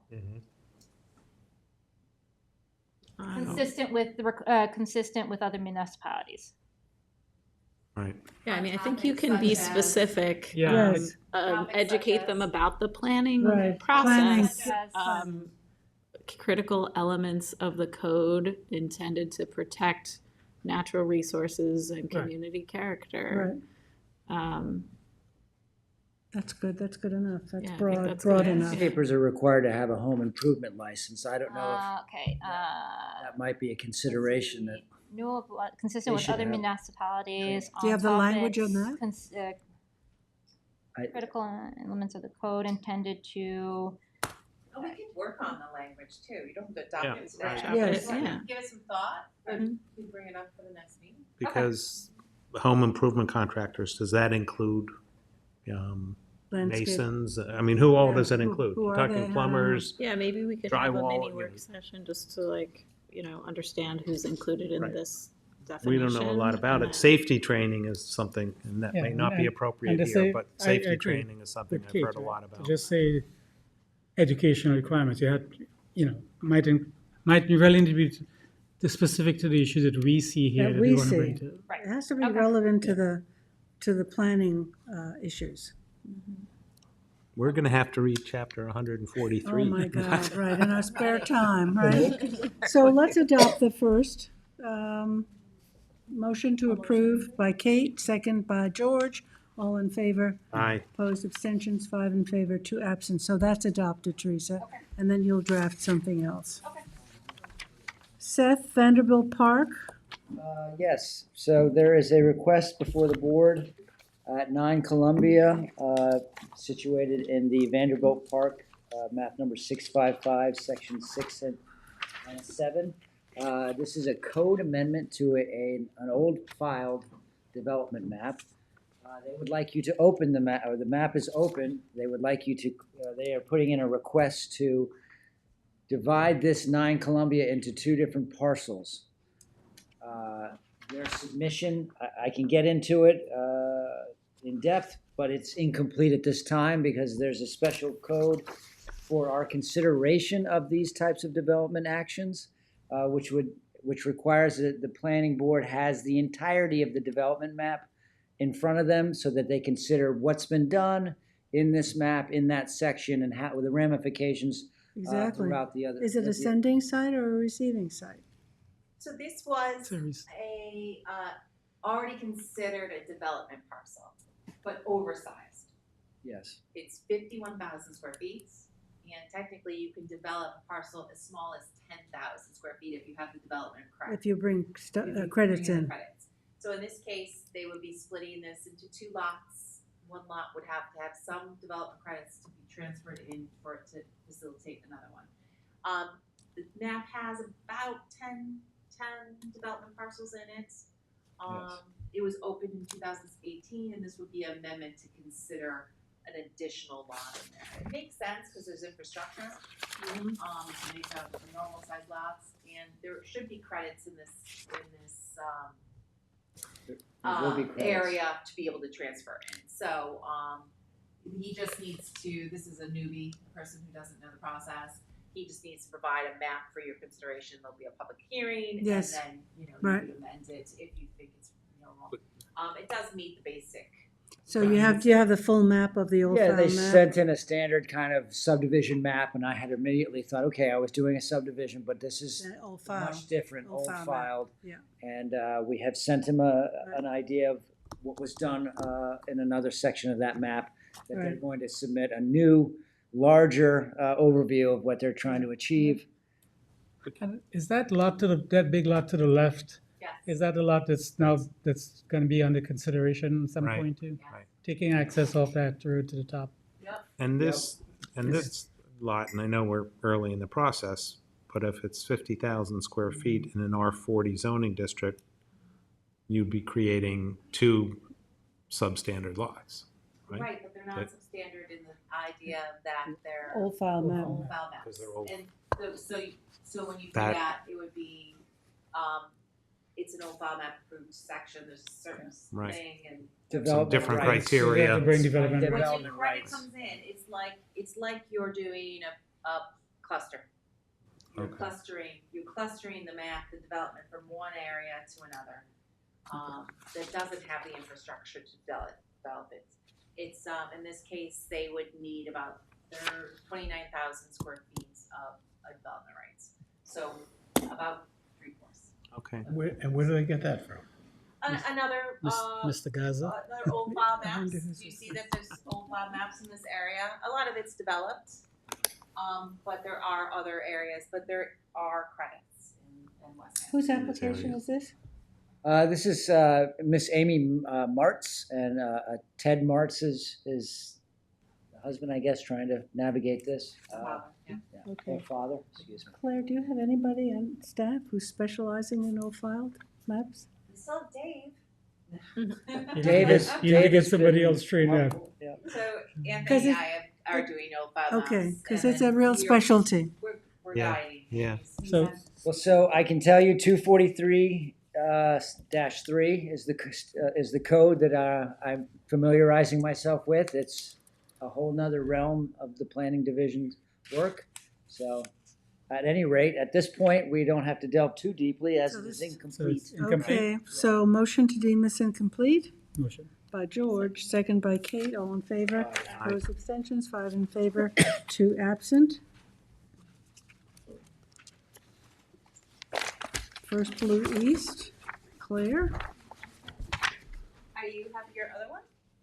I do have a completeness for a pre-application We have subdivision. one more, I do, just one? Where? if I may. Where is it? I don't see Should it. be the 26 Mill Road. Yeah. 15, number 15. The next one, Oh, 15. number 15, yeah, okay. I thought that was income, what am I looking at? Number 14 was the, no, you're right. 13, 13 was 14 incomplete. is the Little Ridgeo Horse Farm. 13, Vanderbilt 13 was Park the one was we looked at incomplete. Vanderbilt Park was 13. Incomplete, okay.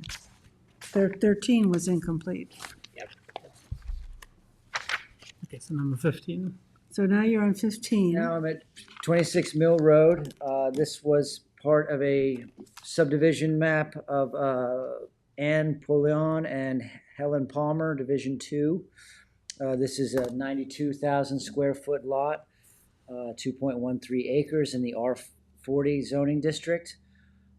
This lot will be divided into, or is proposed to be divided into, that would be 46,000 and a half square, or 500 square, thousand square feet. And I went through the prior subdivisions to see if there were any restrictions to further subdivision. There was, I guess, an arcane covenant that said something about it being deemed a major subdivision if it was ever to be subdivided again, but we conferred in-house and that doesn't hold water, I guess, any longer. So The submission itself was complete. I have the necessary information for us to begin to process this application. Are those wetlands? Back here is a man, hand dug, with a 50-foot buffer as part of one of the original subdivisions. Those are all duck farms back in the day. Duck farms. Yeah, Duck so those farms. are like Is that why old they're there? ponds that Yeah. are where the ducks used to be. But are those, is that area protected? I can't quite see the So, but a map. lot is this. This is the This one. is a lot up there. Big. Up there. Yeah. That one. And what And is the that's- land behind it? This was all part of one subdivision at one point, and then it was further subdivided into this one was broken off first, and then these were broken into 3. So that lot with the wetlands, that's the protected piece. This has only that 50-foot, it's not a easement, a conservation easement, it just has a 50-foot buffer around that, hand dug pond there. That's strange. So that is a developable. It is a developable, what's the setback there? Setback would be 125 feet for structures, 100 feet for septic systems, and 100 feet for clearing under So- the town It's line. going to be tough to. That's build. 100. Yeah, it's a very difficult. Anyways, we're dealing with that. Okay, It's the one in the corner we're dealing with. yes. I'm afraid. That's right up to the school, right? Yeah. Yes, there's. So I would like to deem it complete at this point and schedule it for a public hearing on August 14th, if that's available. Motion. Okay, motion to deem it complete and schedule a public hearing for August 14. Motion by George, second by Kate, all in favor. Aye. Opposed, abstentions, 5 in favor, 2 absent. Okay, And you're done, Seth, right? for now. Claire, you have First Blue East. That's a new one. So I don't know if the board remembers.